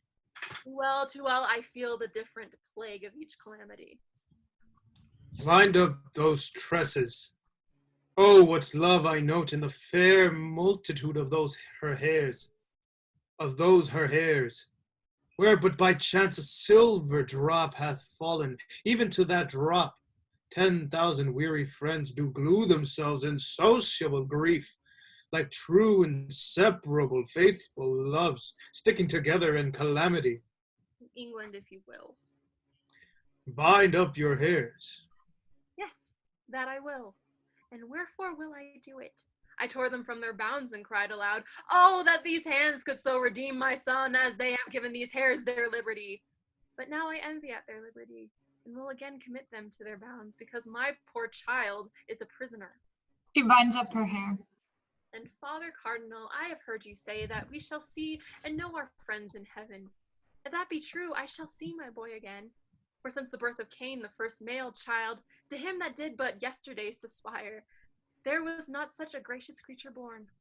But now I will canker sorrow, eat my bud, and chase the native beauty from his cheek, and he will look as hollow as a ghost, as dim and meager as an ague's fit, and so he'll die, and rising so again, when I shall meet him in the court of heaven, I shall not know him. Therefore never, never must I behold my pretty Arthur more. You hold too heinous a respect of grief. He talks to me that never had a son. You are as fond of grief as of your child. Grief fills the room up of my absent child, lies in his bed, walks up and down with me, puts on his pretty looks, repeats his words, remembers me of all his gracious parts, stuffs out his vacant garments with his form. Then have I reason to be fond of grief? Fare you well. Had you such a loss as I could give better comfort than you do. She unbinds her hair. I will not keep this form upon my head when there is such disorder in my wit.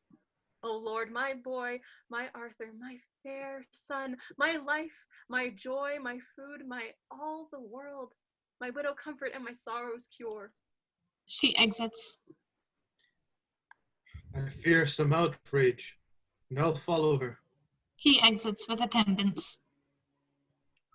There's nothing in this world can make me joy. Life is as tedious as a twice-told tale, vexing the dull ear of a drowsy man, and bitter shame hath spoiled the sweet world's taste. That it yields not but shame and bitterness. Before the curing of a strong disease, even in the instant of repair and health, the fit is strongest. Evils that take leave on their departure must of all show evil. What have you lost by losing of this day? All days of glory, joy, and happiness. If you had won it, certainly you had. No, no. When fortune means to men most good, she looks upon them with a threatening eye.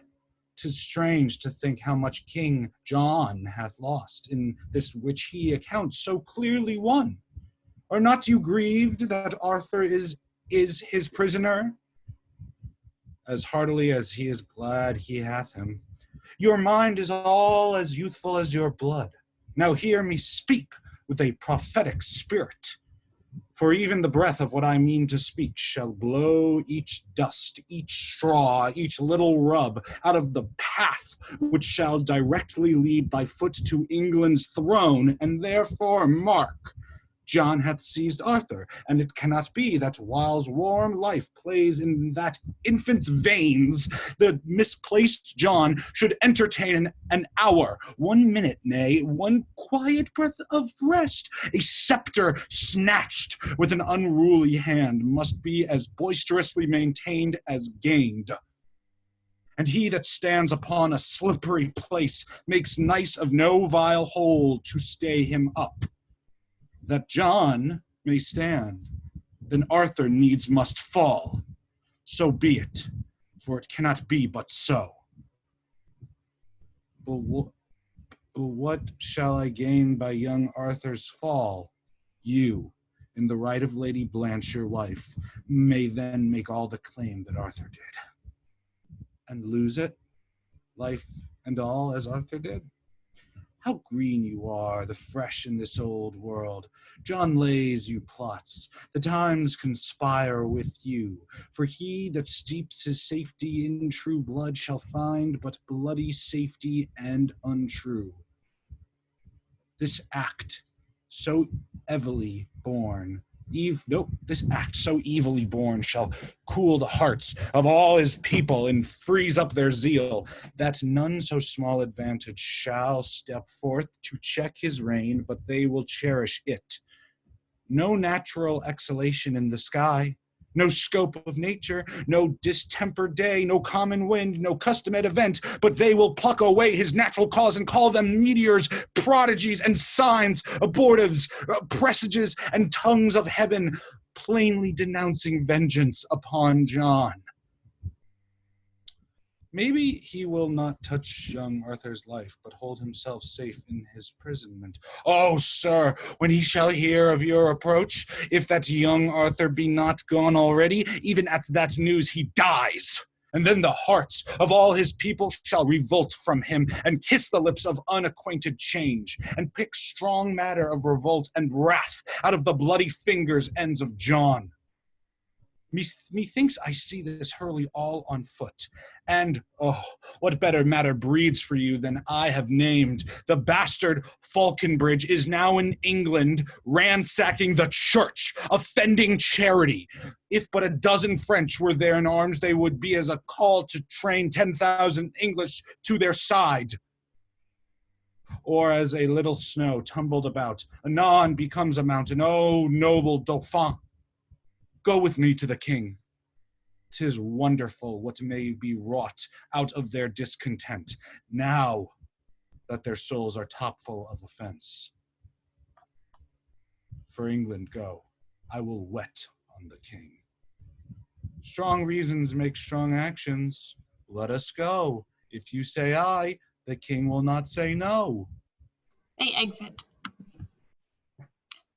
Act 4, Scene 1. Synopsis. Hubert prepares to pull out Arthur's eyes with hot irons. Arthur begs him to show mercy. Hubert plans to tell John that Arthur is dead. Scene 1. This escalated so quickly. Enter Hubert and executioners with irons and rope. Shit. Heat me these irons hot, and look thou stand within the arras. When I strike my foot upon the bosom of the ground, rush forth and bind the boy which ye shall find with me fast to the chair. Be heedful, hence and watch. I hope your warrant will bear out the deed. Uncleanly scruples, fear not hero. Look to it. Executioners exit. Young lad, come forth. I have to say with you. Enter Arthur. Good morrow, Hubert. Good morrow, little prince. As little prince, having so great a title to be more prince as may be, you are sad. Indeed, I have been merrier. Mercy on me. Methinks nobody should be sad but I. Yet I remember when I was in France, young gentlemen would be as sad as knight only for wantonness. By my Christendom, if I were out of prison and kept sheep, I would be as merry as the day is long. And so I would be here, but that I doubt my uncle practices more harm to me. He is afraid of me, and I of him. Is it my fault that I was Geoffrey's son? No, indeed. Is to not. And I would to heaven I were your son, and you would love me, Hubert. If I were to talk to him with his innocent prate, he will awake my mercy, which lies dead. Therefore I will be sudden in dispatch. Are you sick, Hubert? You look pale today. In sooth, I would you were a little sick that I might sit all night and watch with you. I warrant I love you more than you do me. His words do take possession of my bosom. He shows Arthur a paper. Read here, young Arthur. How now, foolish room, turning dispiteous torture out of door? I must be brief, lest resolution drop out of mine eye in tender womanish tears. Can you not read it? Is it not fair writ? Too fairly, Hubert, for no foul effect. Must you with hot irons burn out both my eyes? Young boy, I must. And will you? And I will. Have you the heart? When your head did but ache, I knit my handkerchief about your brows. The best I had, a princess wrought it me, and I did never ask it you again. And with my hand at midnight, held your head, and like the watchful minutes to the hour, still and anon cheered up the heavy time, saying, what lack you? And where lies your grief? Or what good love may I perform for you? Many a poor man's son would have leaned still and never have spoke a loving word to you. But you at your sick service had a prince. Nay, you may think my love was crafty love, and call it cunning. Do, and if you will, if heaven be pleased that you must use me ill, why then you must. Will you put out mine eyes, these eyes that never did nor never shall so much as frown on you? I have sworn to do it, and with hot irons must I burn them out. None but in this iron age would do it. The iron of itself, though heat red hot, approaching near these eyes, would drink my tears and quench this fiery indignation, even in the matter of mine innocence. Nay, after that, consume away in rest, but for containing fire to harm mine eye.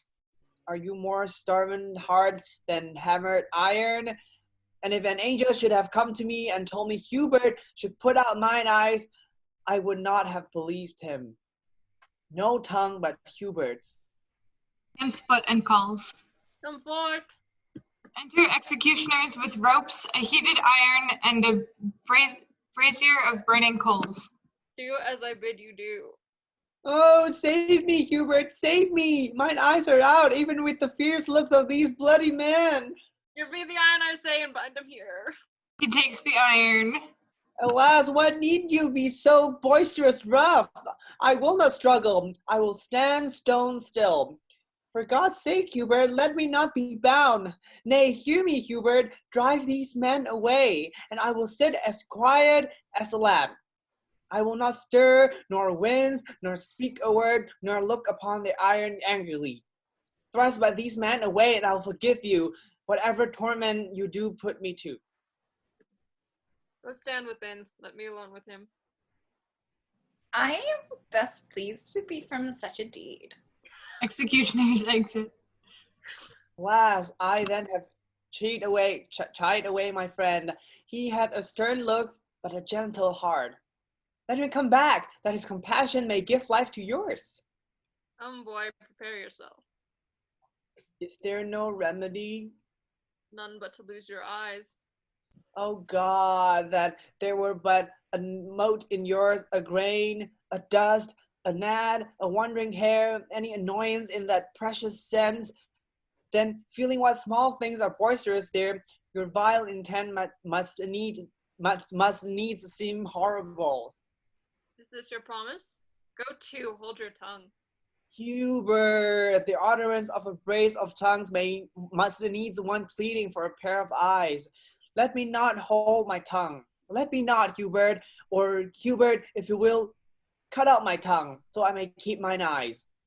Oh, spare mine eyes, though to no use, but still to look on you. He seizes the iron. Lo, by my troth, the instrument is cold, and would not harm me. Taking back the iron. I can heat it, boy.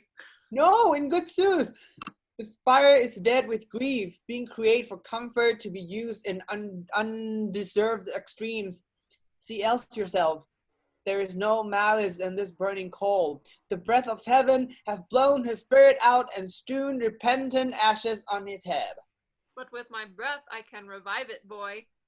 And if you do, you will but make it blush and glow with shame of your proceedings, Hubert. Nay, it perchance will sparkle in your eyes, and like a dog that is compelled to fight, snatch at his master that doth tar him on. All things that you should use to do me wrong, deny their office. Only you do lack that mercy which fierce fire and iron extends, creatures of note for mercy lacking uses.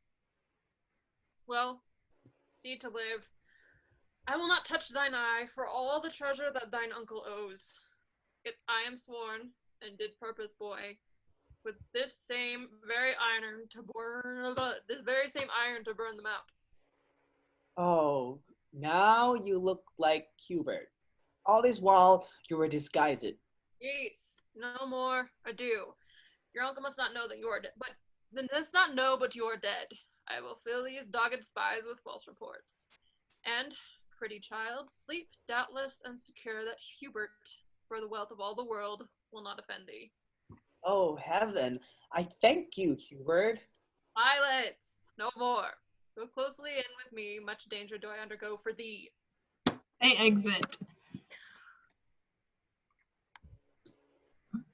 Act 4, Scene 2. Synopsis. The nobles express their disapproval of John's second coronation and urge that he set Arthur free.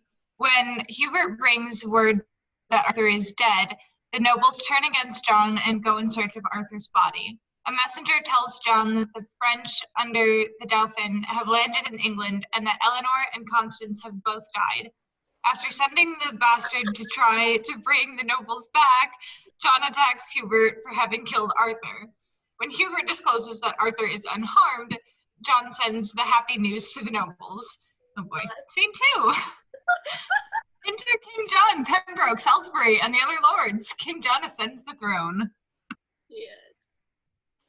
Here, once again, we sit once again crowned, and looked upon, I hope, with cheerful eyes. This once again, but that your highness pleased, was once superfluous.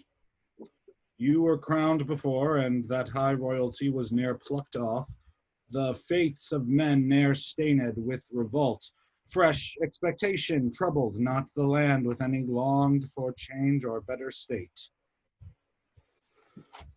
Therefore, to be possessed with double pomp, to guard a title that was rich before, to gild refined gold, to paint the lily, to throw a perfume on the violet, to smooth the eyes, or add another hue onto the rainbow, or with taper light to seek the beauteous eye of heaven to garnish is wasteful and ridiculous excess. But that your royal pleasure must be done. This act is as an ancient tale new told, and, in the last repeating, troublesome, but urged at a time unreasonable. In this, the antique and well-noted phase, is it noisy? In this, the antique and well-noted phase of plain old form is much disfigured, and like a shifted wind onto a sail, it makes the course of thoughts to fetch about, startles and frights consideration, and makes sound opinion sick and truth suspected for putting on so new a fashioned robe.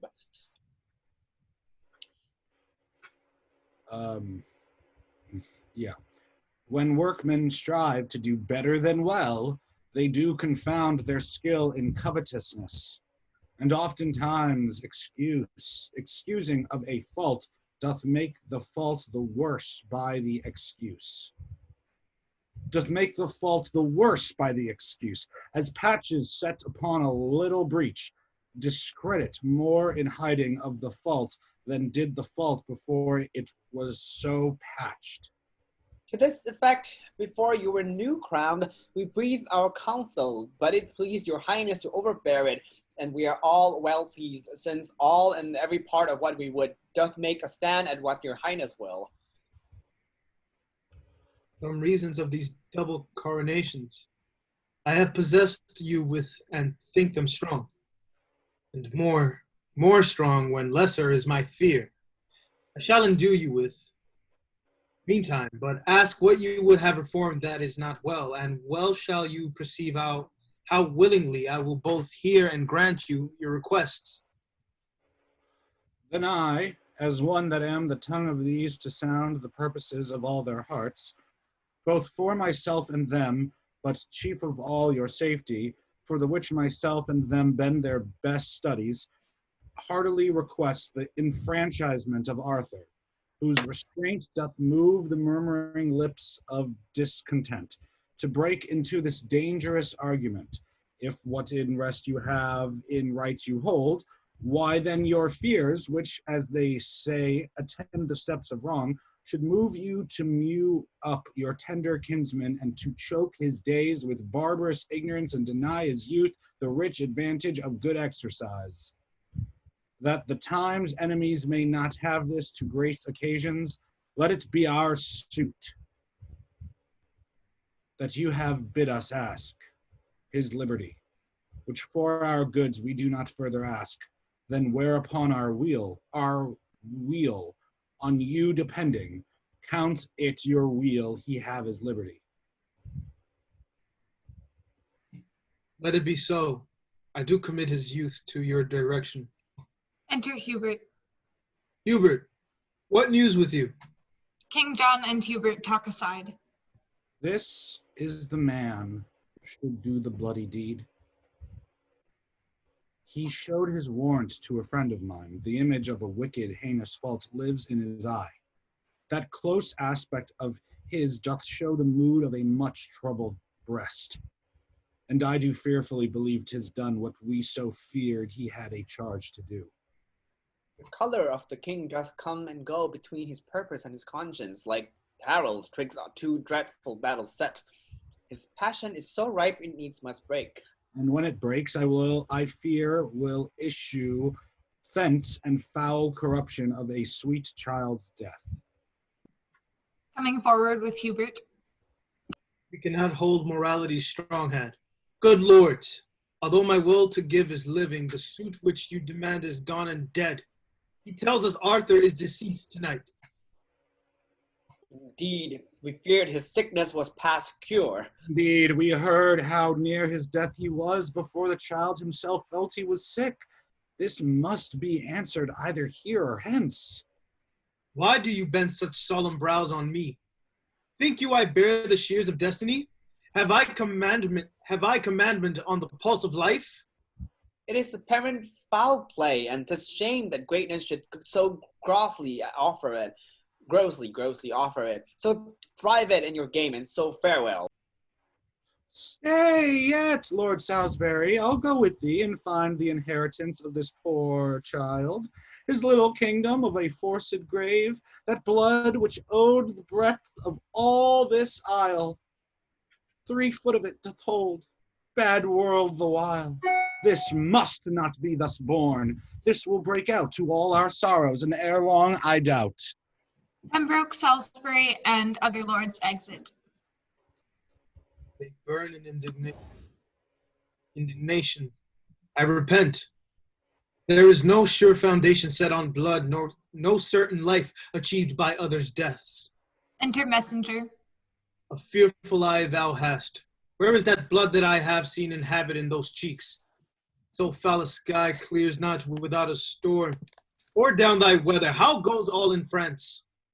From France to England, never such a power for any foreign preparation was levied in the body of a land.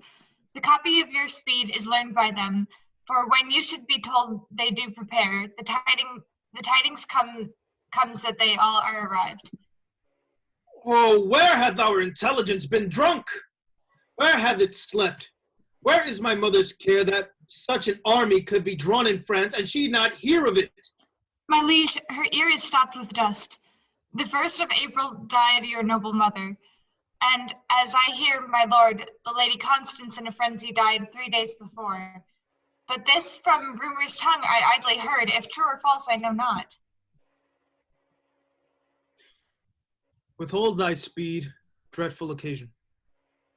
Oh, make a league with me, till I have pleased my discontent peers. What, mother dead? How widely then walks my estate in France, under whose conduct came those powers of France, that thou for truth givest out our landed here? Under the Dauphin?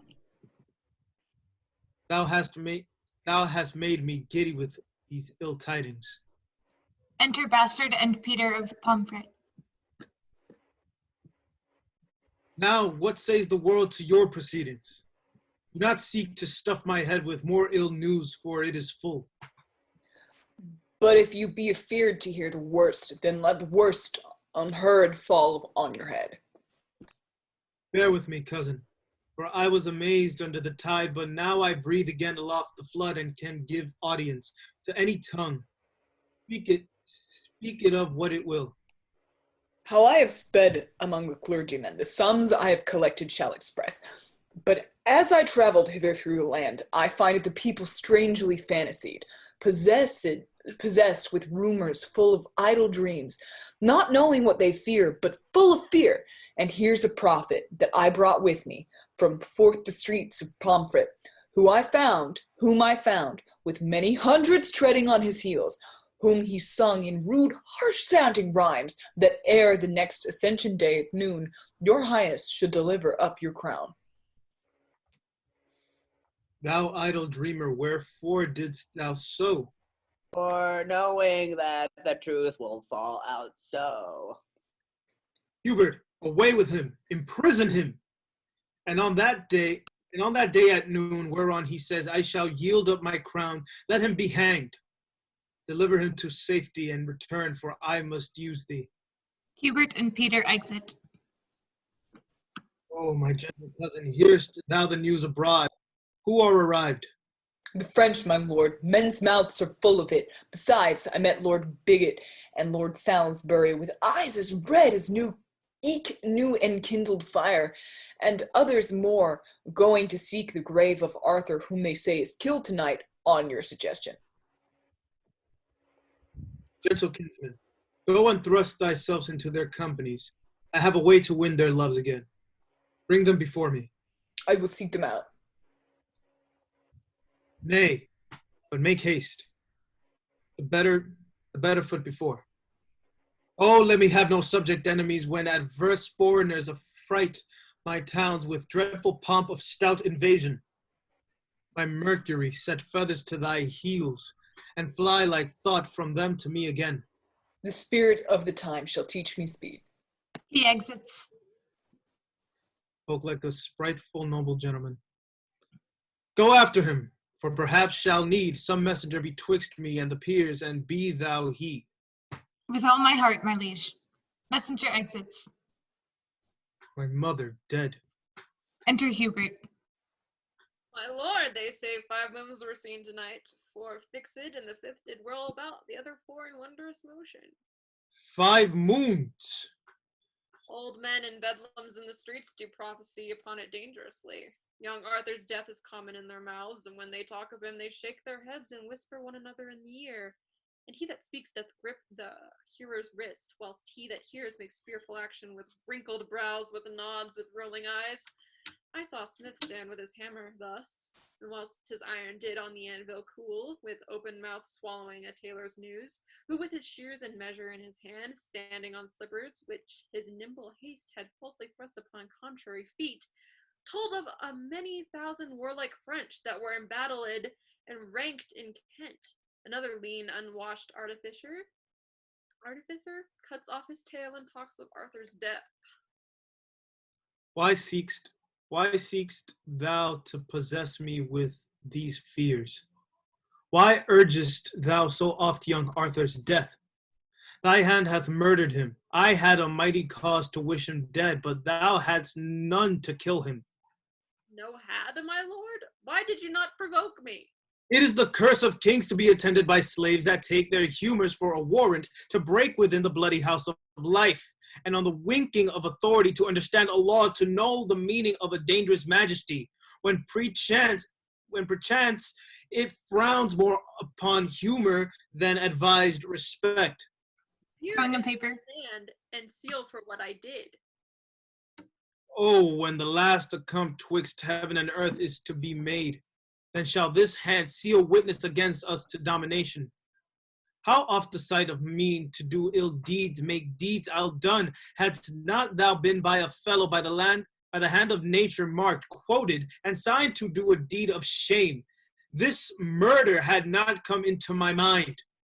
But taking note of thy abhorred aspect, finding thee fit for bloody villainy, act, liable to be employed in danger, I faintly broke with thee of Arthur's death, and thou be endeared to a king, made it no conscience to destroy a prince. My lord. Hadst thou but shook thy head, or made a pause when I spake darkly what I proposed, or turned an eye of doubt upon my face, as bid me tell my tale in express words, deep shame had struck me dumb, made me break off, and those thy fear might have wrought fears in me, but thou didst understand me by my signs, and distant signs again parley with sin. Yea, without stop didst let thy heart consent, and consequently thy rude hand to act the deed which both our tongues held vile to name, out of my sight, and never see me more. My nobles leave me, and my state is braved, even at my gate, with ranks of foreign powers. Nay, in the body of this freshly land, this kingdom, this confine of blood and breath, hostility and civil tumult reigned between the conscience and my cousin's death. Arm you against your other enemies. I'll make a peace between your soul and you. Young Arthur is alive. This hand of mine is yet a maiden and an innocent hand, not painted with the crimson spots of blood. Within this bosom never entered yet the dreadful motion of a murderous thought, and you have slandered nature in my form, which, howsoever rude exteriorly, is yet the cover of a fairer mind than to be butcher of an innocent child. Doth Arthur live? Oh, haste thee to the peers, throw this report on their insensate rage, and make them tame to their obedience. Forgive the comment that my passion made upon thy feature, for my rage was blind, and foul imagery eyes of blood presented thee more hideous than thou art. Oh, answer not, but to my closet bring the angry lord with all the expedient haste. I conjure thee, but slowly. Run more fast. They exit. Damn! This is me so dirty.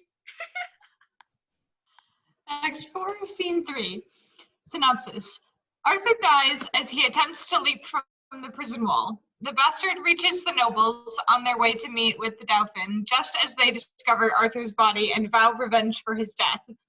When Hubert enters, they turn on him as a murderer. The bastard takes Hubert's part. The bastard takes Hubert's part, and the nobles proceed to their meeting with the Dauphin.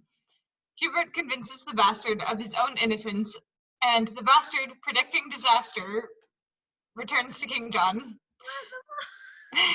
Scene 3. Enter Arthur on the walls, dressed as a ship boy. Arthur, no. The wall is high, and yet will I leap down.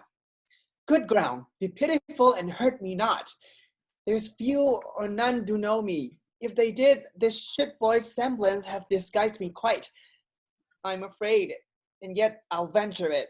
If I get down and do not break my limbs, I'll find 1,000 ships to get away. As good to die and go as die and stay. He jumps. Oh me! My uncle's spirit is in these stones. Heaven take my soul and England keep my bones. He dies. Enter Pembroke Salisbury with a letter and bigot.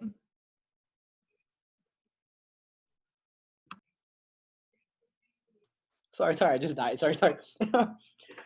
Lords, I will meet him at St. Edmundsbury. It is our safety, and we must embrace this gentle offer of the perilous time. Pembroke. Speak, Pembroke. What say you, Pembroke? Sorry, I was muted. Sorry, guys. Who brought the letter from the cardinal? The Count Malone, a noble lord of France, whose private with me of the Dauphin's love is much more general than these lines import.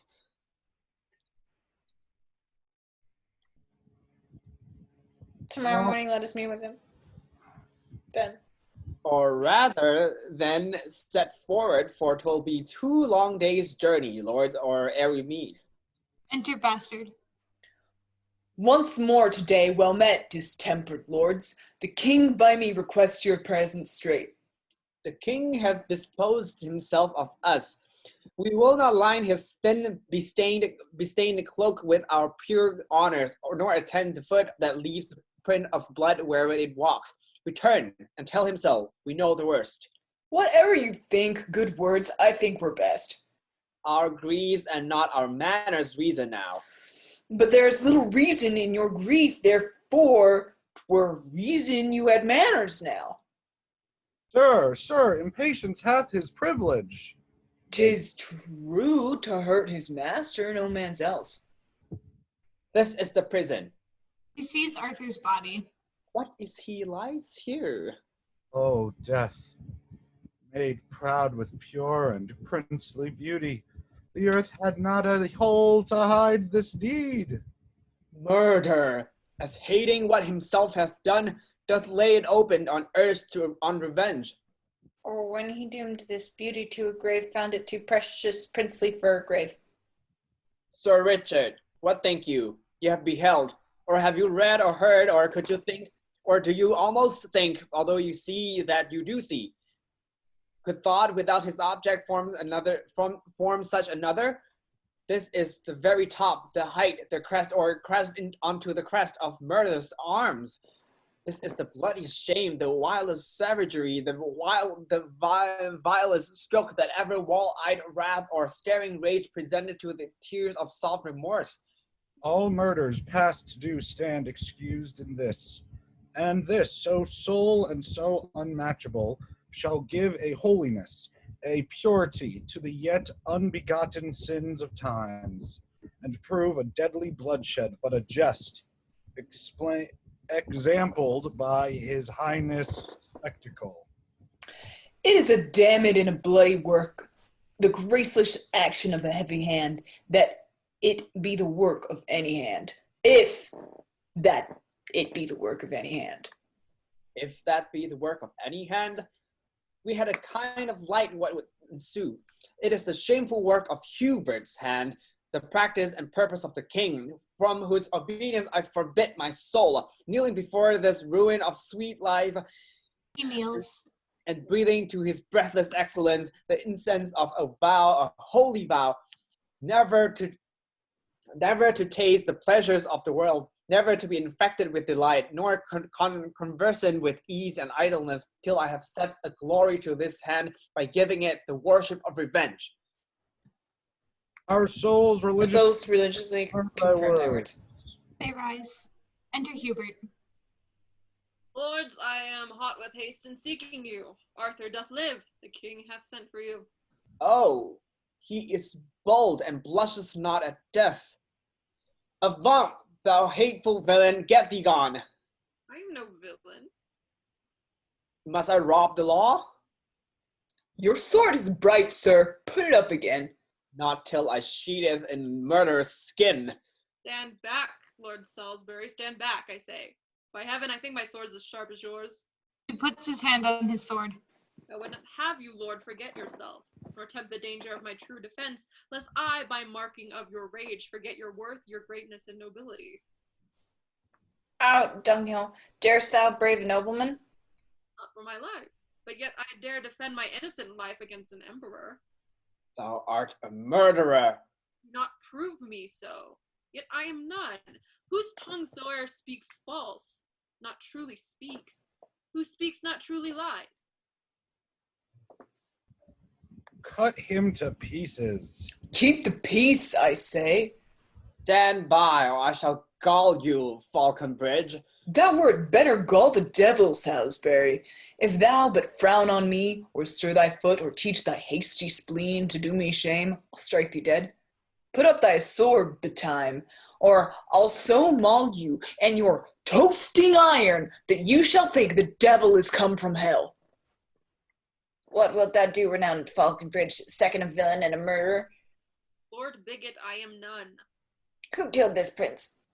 It's not an hour since I left him well. I honored him, I loved him, and will weep my death of him, and will weep my date of life out for his sweet life's loss. He weeps. Trust not those cunning waters of his eyes, for villainy is not without such room, and he long traded in it makes it seem like rivers of remorse and innocency. Away with me, all you whose souls abhor and cleanly savors of a slaughterhouse, for I am stifled with this smell of sin. Away towards Bury and to the Dolphin there. There, tell the king, he may inquire us out. Lords exit. Here's a good work. Knew you of this fair work? Beyond the infinite, boundless reach of mercy, if thou didst this deed of death, art thou damned, Hubert? But hear me, sir. I'll tell thee what, thou art damned as black. Nay, nothing is so black. Thou art more deep damned than Prince Lucifer. There is not yet so ugly a fiend in hell as thou shalt be if thou didst kill this child. Upon my soul. If thou didst but consent to this most cruel act, do but despair. And if thou want'st a cord, the smallest thread that ever spider twisted from her womb will serve to strangle thee. A rush will be a beam to hang thee on, or wouldst thou drown thyself? Put a little water in a spoon, and it shall be as all the ocean, enough to stifle up such a villain. I do suspect thee very grievously. If I in act, consent, or sin of thought be guilty of the stealing that sweet breath which was embounded in this beauteous clay, let hell want pains enough to torture me. I left him well. Go, bear him in thine arms. I am amazed, methinks, and lose my way among the thorns and dangers of this world. Hubert takes up Arthur's body. How easy dost thou take all England up, from forth this morsel of dead royalty, the life, the right, and truth of all this realm is fled to heaven, and England now is left to tug and scramble and part by the teeth the unowed interest of proud swelling state. Now for the bare-picked bone of majesty doth dogged war bristle his angry crest, and snarleth in the gentle eyes of peace. Now powers from home and discontents at home meet in one line, and vast confusion waits, as doth a raven on a sick fallen beast, the imminent decay of breasted pomp. Now happy whose cloak and cincture can hold out this tempest. Bear away that child and follow me with speed. All to the king, 1,000 businesses are brief in a hand, and heaven itself doth frown upon the land. They exit, with Hubert carrying Arthur's body. Act 5, Scene 1, Synopsis. King John submits his royal power to the Pope in exchange for Pandulf's intercession against the French forces. The bastard reports the successes of the French army, the death of Arthur, and the revolt of the nobles, and urges John to fight the French rather than seek peace through Pandulf. King John gives the bastard the authority to deal with the French as he chooses. Scene 1. Enter King John and Pandulf with the crown and their attendants. Thus have I yielded up into your hand the circle of my glory. Take again from this my hand, as holding of the Pope, your sovereign greatness and authority. Now keep your holy word. Go meet the French. And from his holiness use all your power to stop the marches, for we are inflamed. Our discontented counties do revolt. Our people quarrel with obedience, swearing allegiance and the love of soul to stranger blood, to foreign royalty. This inundation of mistempered humor rests by you only to be qualified. And pause not for the present time, so sick that present medicine must be ministered, or overthrow incurable ensues. It was my breath that blew this tempest up, upon your stubborn usage of the Pope. But since you are a gentle convertite, my tongue shall hush again this storm of war, and make fair weather in your blustering land. On this Ascension Day, remember well, upon your oath of service to the Pope, go I to make the French lay down their arms. He exits with attendants. This Ascension Day? Did not the prophet say that before Ascension Day at noon my crown I should give off? Even so I have. I did suppose it should be on constraint. But God be thanked, it is but voluntary. Enter bastard. All Kent hath yielded, nothing there holds out but Dover Castle. London hath received, like a kind host, the Dauphin and his powers. Your nobles will not hear you, but are gone to offer service to your enemy, and wild amazement hurries up and down the little number of your doubtful friends. Would not my lords return to me again after they heard young Arthur was alive? They found him dead and cast into the streets, an empty casket where the jewel of life by some damned hand was robbed and taken away. That villain Hubert told me he did live. So, on my soul, he did, for aught he knew. But wherefore do you droop? Why look you sad? Be great and act as you've been in thought. Let not the world see fear and sad distrust govern the motion of a kingly eye. Be stirring as the time. Be fire with fire. Threaten the threatener, and outface the brow of bragging horror. Oh, so shall inferior eyes that borrow their behaviors from the great grow great by your example, and put on the dauntless spirit of resolution. Away and glister like the god of war when he intendeth to become the field. Show boldness and aspiring confidence. What shall they seek the lion in his den and fright him there and make him tremble there? Oh, let it not be said. Forage and run to meet displeasure farther from the doors, and grapple him ere he come so nigh. The legate of the Pope hath been with me, and I have made a happy peace with him, and he hath promised to dismiss the powers led by the Dauphin. Oh, inglorious league! Shall we, upon the footing of our land, send fair play orders and make compromise? Insinuation, parley, and base truce, to arms invasive?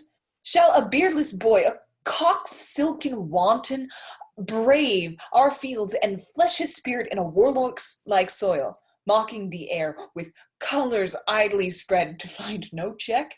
Let us, my liege, to arms. Perchance the cardinal cannot make your peace, or if he do, let it at least be said, they saw we had a purpose of defense. Have thou the ordering of this present time. Away then, with good courage! Yet I know our party may well meet a prouder foe. The exit. Act 5, Scene 2. Synopsis. The rebellious English nobles swear to support the Dauphin in his attack on England. Pandulf tells the Dauphin to take his army back to France, since John has submitted to the Pope, but the Dauphin refuses. The bastard is pleased that the Dauphin wants war, and denounces that John is close by with his army. Scene 2. Enter in arms Louis the Dauphin, Salisbury, Melon, Pembroke, Bigot, and French and English soldiers.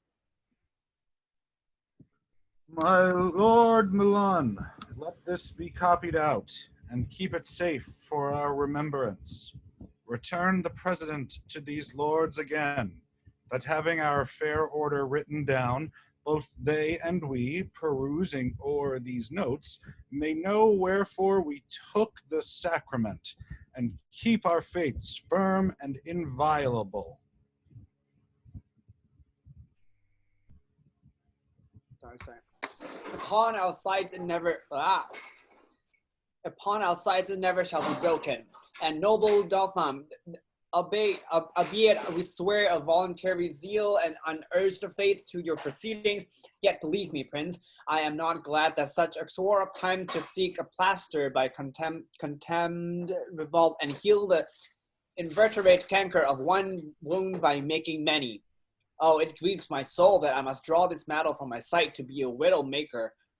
Oh, and there where honorable rescue and defense cries out upon the name of Salisbury, but such is the infection of the time that for the health and physic of our right, we cannot deal but with the very hand of stern injustice and confused wrong. And is't not pity, O my grieved friends, that we, the sons and children of this isle, was born to see so sad an hour as this, wherein we step after a stranger, march upon her gentle bosom, and fill up her enemies' ranks? I must withdraw and weep upon the spot of this enforced cause, to graze the gentry of a land remote, and follow an acquainted colourless here. What, here, O nation, that thou couldst remove that Neptune's arm who clippeth thee about, would bear thee from the knowledge of thyself, and grapple thee on a pagan shore, where these two Christian armies might combine the blood of malice in the vein of league, and not to spend it so unneighborly. He weeps. A noble temper dost thou show in this, and great affections wrestling in thy bosom doth make an earthquake of nobility. Oh, what a noble combat hast thou fought between compulsion and brave respect! Let me wipe off this honorable dew that silvery doth progress on thy cheeks. My heart hath melted at a lady's tears, being an ordinary inundation. But this effusion of such manly drops, this shower blown up by tempests of the soul, startles mine eyes, and makes me more amazed than had I seen the vaulty top of heaven figured quite o'er with burning meteors. Lift up thy brow, renowned Salisbury, and with a great heart heave away this storm. Commend these waters to those baby eyes that never saw the giant world enraged, nor met with fortune other than at feasts full warm of blood or mirth, of gossiping. Come, for thou shalt thrust thy hand as deep into the purse of rich prosperity as Louis himself. So, nobles, shall you all that knit your sinews to the strength of mine, and even there, methinks, an angel spake. Enter Pandulf. Look where the holy legate comes apace to give us warrant from the hand of God, and on our actions set the name of right with holy breath. Hail, noble Prince of France. The next is this. King John hath reconciled himself to Rome. His spirit is come in that so stood out against the holy church, the great metropolis and see of Rome.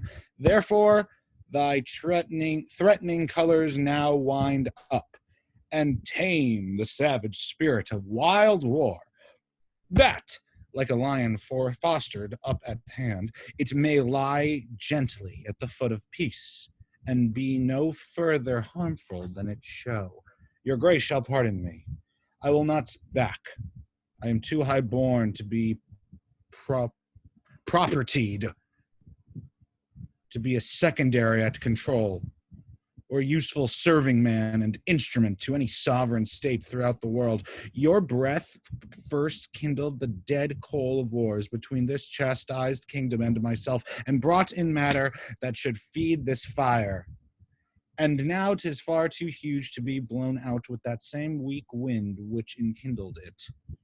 You taught me how to know the face of right, acquainted me with interest to this land. Yea, thrust this enterprise into my heart. And come you now to tell me John hath made his peace with Rome? What is that peace to me? I, by the honor of my marriage bed, after young Arthur claimed this land for mine, and now it is half conquered. Must I back because that John hath made his peace with Rome? Am I Rome's slave? What penny hath Rome borne? What men provided? What munitions sent to underprop this action? Is't not I that undergo this charge? Who else but I? And such as to my claim are liable. Sweat in this business and maintain this war? Have I not heard these islanders shout out, Viva le Roy, as I have banked their towns? Have I not here the best cards for the game to win this easy match played for a crown? And shall I now give o'er the yielded set?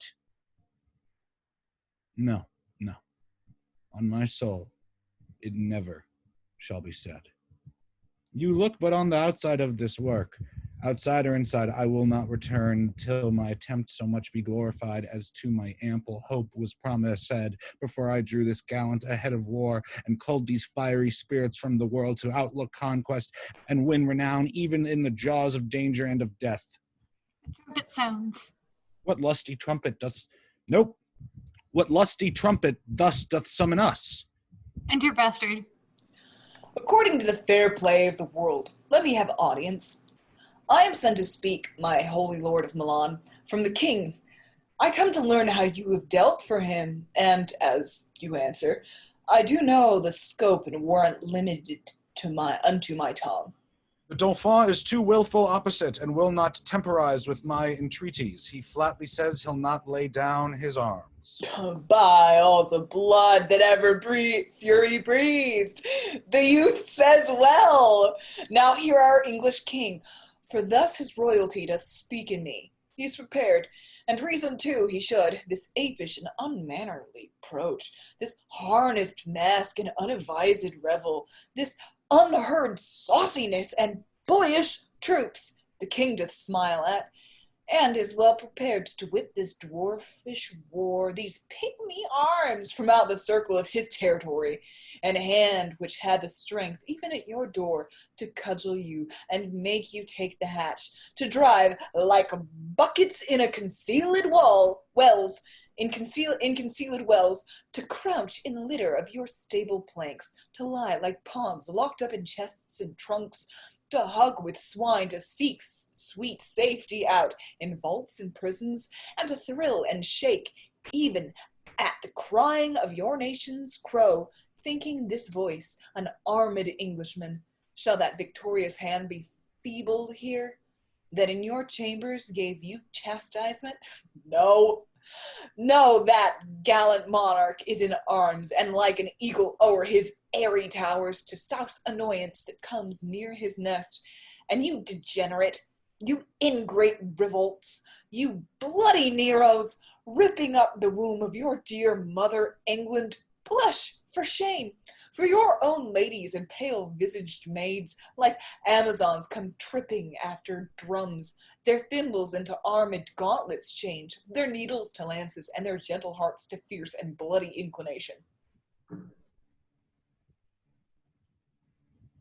There end thy brave, and turn thy face in peace. We grant thou canst outscold us. Fare thee well. We hold our time too precious to be spent with such a brabbler. Give me leave to speak. No, I will speak. We will attend to neither. Strike up the drums and let the tongue of war plead for our interest and our being here. Indeed, your drums being beaten will cry out, and so shall you being beaten. But do start an echo with the clamor of thy drum, and even at hand a drum is ready braced that shall reverberate as all as loud as thine. Sound but another, and another shall as loud as thine rattle the welkin's ear, and mock the deep-mouthed thunder. For at hand, not trusting to this halting legate here, whom he hath used rather for sport than need, is warlike John, and in his forehead sits a bare-ribbed death, whose office is this day to feast upon whole thousands of the French. Strike up our drums to find this danger out. And thou shalt find it, Dauphin. Do not doubt. They exit. Act 5, Scene 3. Synopsis. King John, sick with a fever, is instructed by the bastard to leave the battle. John receives the good news that French supply ships have sunk. He goes to take refuge in an abbey. Scene 3. Alarums. Enter King John and Hubert. How goes the day with us? Oh, tell me, Hubert. Sadly, I fear. How fares your majesty? This fever that hath troubled me so long lies heavy on me. Oh, my heart is sick. Enter a messenger. My lord, your valiant kinsman Falconbridge desires your majesty to leave the field and send him word by me which way you go. Tell him toward Swinestead to the abbey there. Be of good comfort, for the great supply that was expected by the Dauphin here are racked 3 nights ago on Goodwin sands. This news was brought to Richard, but even now the French fight coldly and retire themselves. Ay me, this tyrant fever burns me up, and I will not let me welcome this good news. Set on toward Swinestead to my litter straight. Weakness possesseth me, and I am faint. They exit. Act 5, Scene 4. Synopsis. While the English army continues to fight successfully under the bastard, the rebel English nobles learn from the wounded French Count Melun that the Dauphin plans to murder them if the French are victorious. The rebels decide to return to John. Scene 4. Enter Salisbury, Pembroke, and Bigot.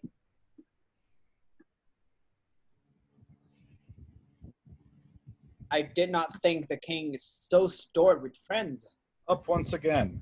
Put spirit in the French. If they miscarry, we miscarry too.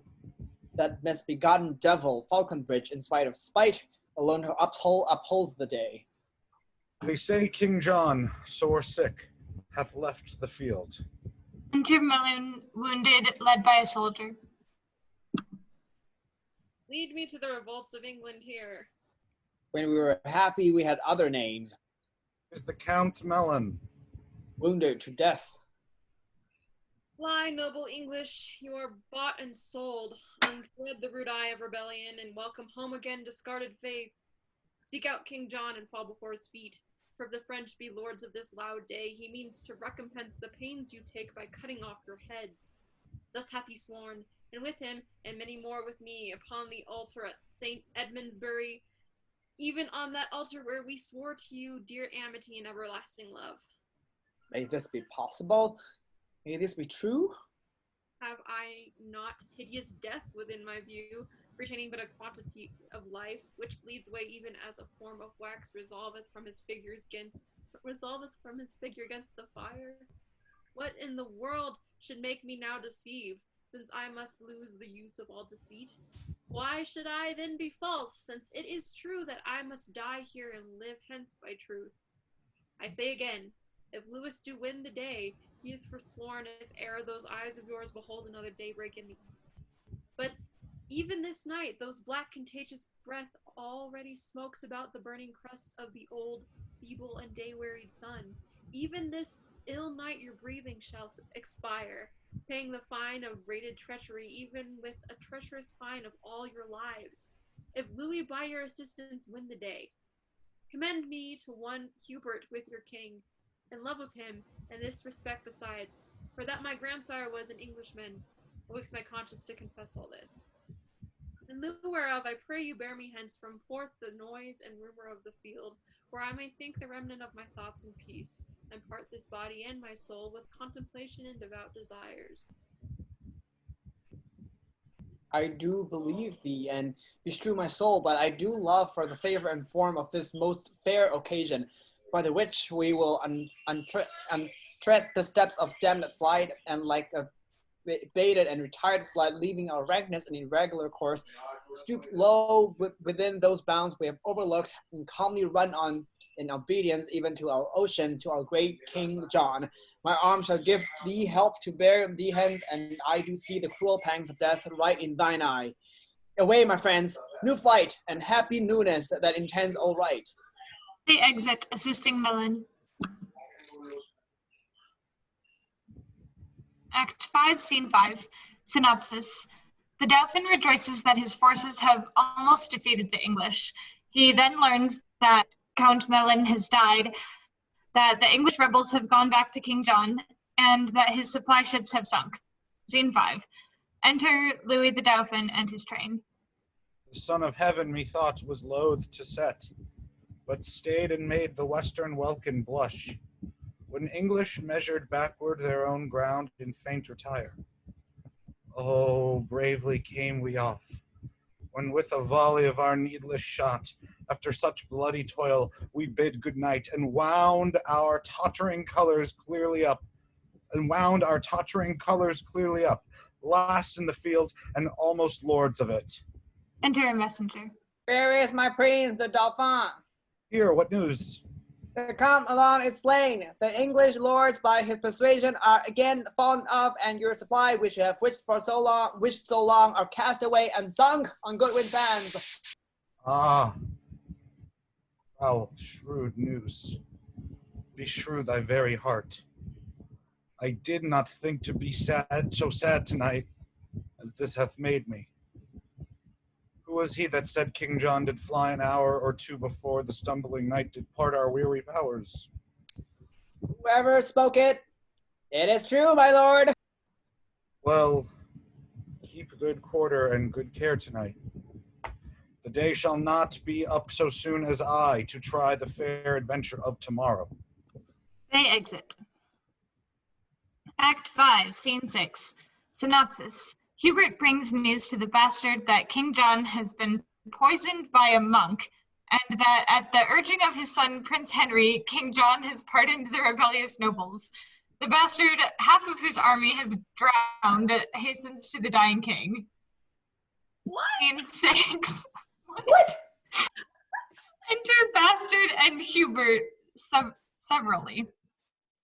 Who's there? Speak ho, speak quickly, or I shoot. A friend! What art thou? Of the part of England. Whither dost thou go? What's that to thee? Why, may I not demand of thine affairs as well as thou of mine? Hubert, I think? Thou hast a perfect thought. I will upon all hazards well believe thou art my friend. Thou knowst my tongue so well. Who art thou?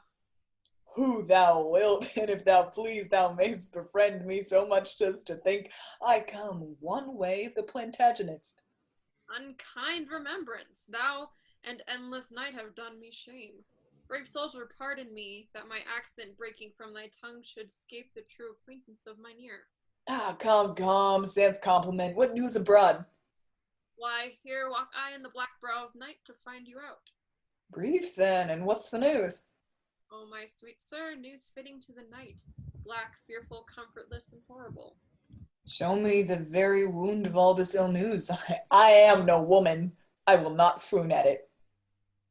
The king, I fear, is poisoned by a monk. I left him almost speechless and broke out to approach you with this evil, that you might the better arm you to the sudden time than if you had a leisure known of this. How did he take it? Who did taste to him? A monk, I tell you, a resolved villain, whose bowels suddenly burst out. The king yet speaks, and peradventure may recover. Who didst thou leave to tend his majesty? Why know you not? The lords are all come back, and brought Prince Henry in their company, at whose request the king hath pardoned them, and they are all about his majesty. Withhold thine indignation. Mighty God, and tempt us not to bear above our power. I'll tell thee, Hubert, half my power this night, passing these flats, are taken by the tide.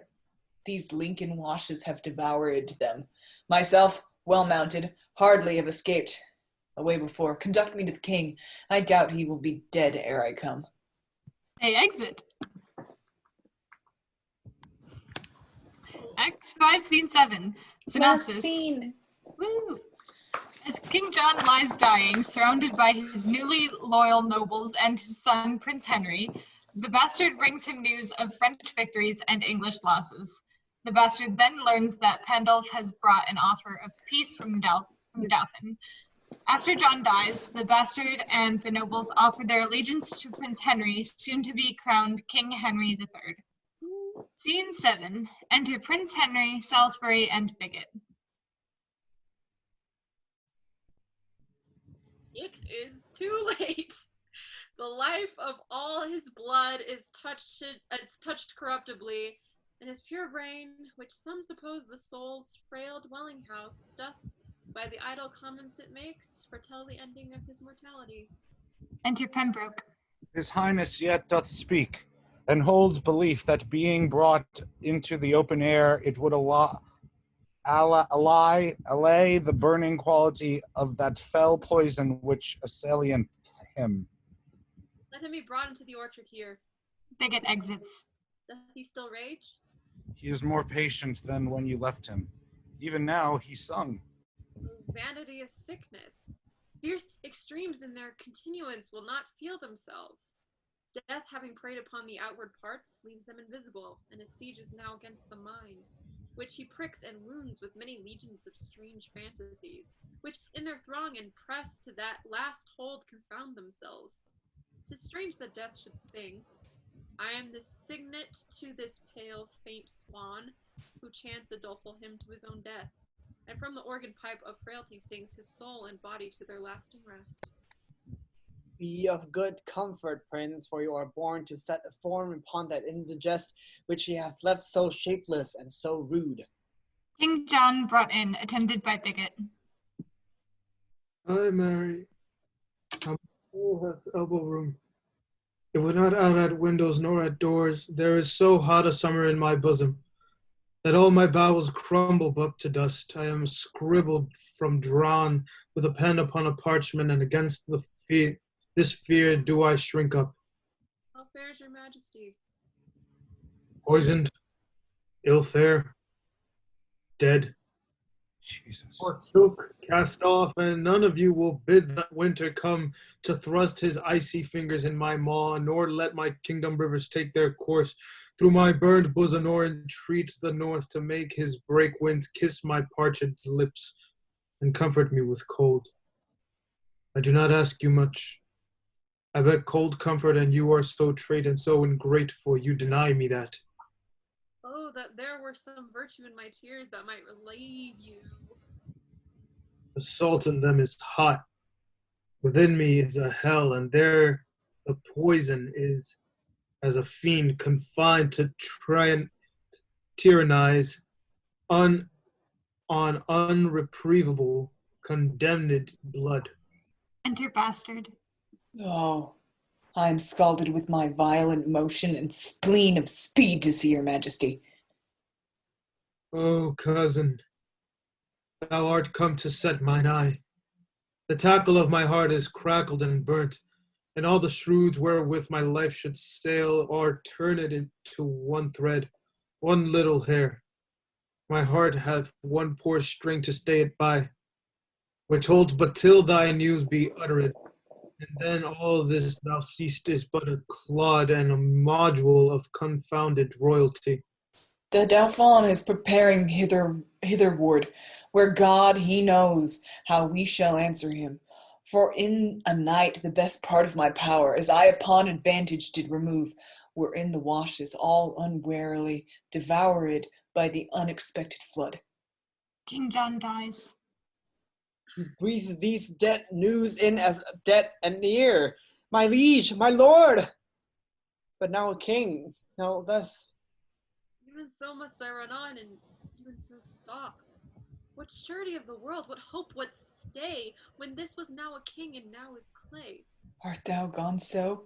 I do but stay behind to do the office for thee of revenge, and then my soul shall wait on thee to heaven, as it on earth hath been thy servant still. Now, you stars that move in your right spheres, what be your powers? Show now your mended faiths, and instantly return with me again, to push destruction and perpetual shame out of the weak door and our fainting land. Straight let us seek, or straight we shall be sought. The Dauphin rages at our very heels. It seems you know not, then, so much as we. The Cardinal Pendoles is within at rest, who half an hour since came from the Dauphin and brings from him such offers of our peace as we with honor and respect may take, with purpose presently to leave this war. He will the rather do it when he sees ourselves well sineweed with our defense.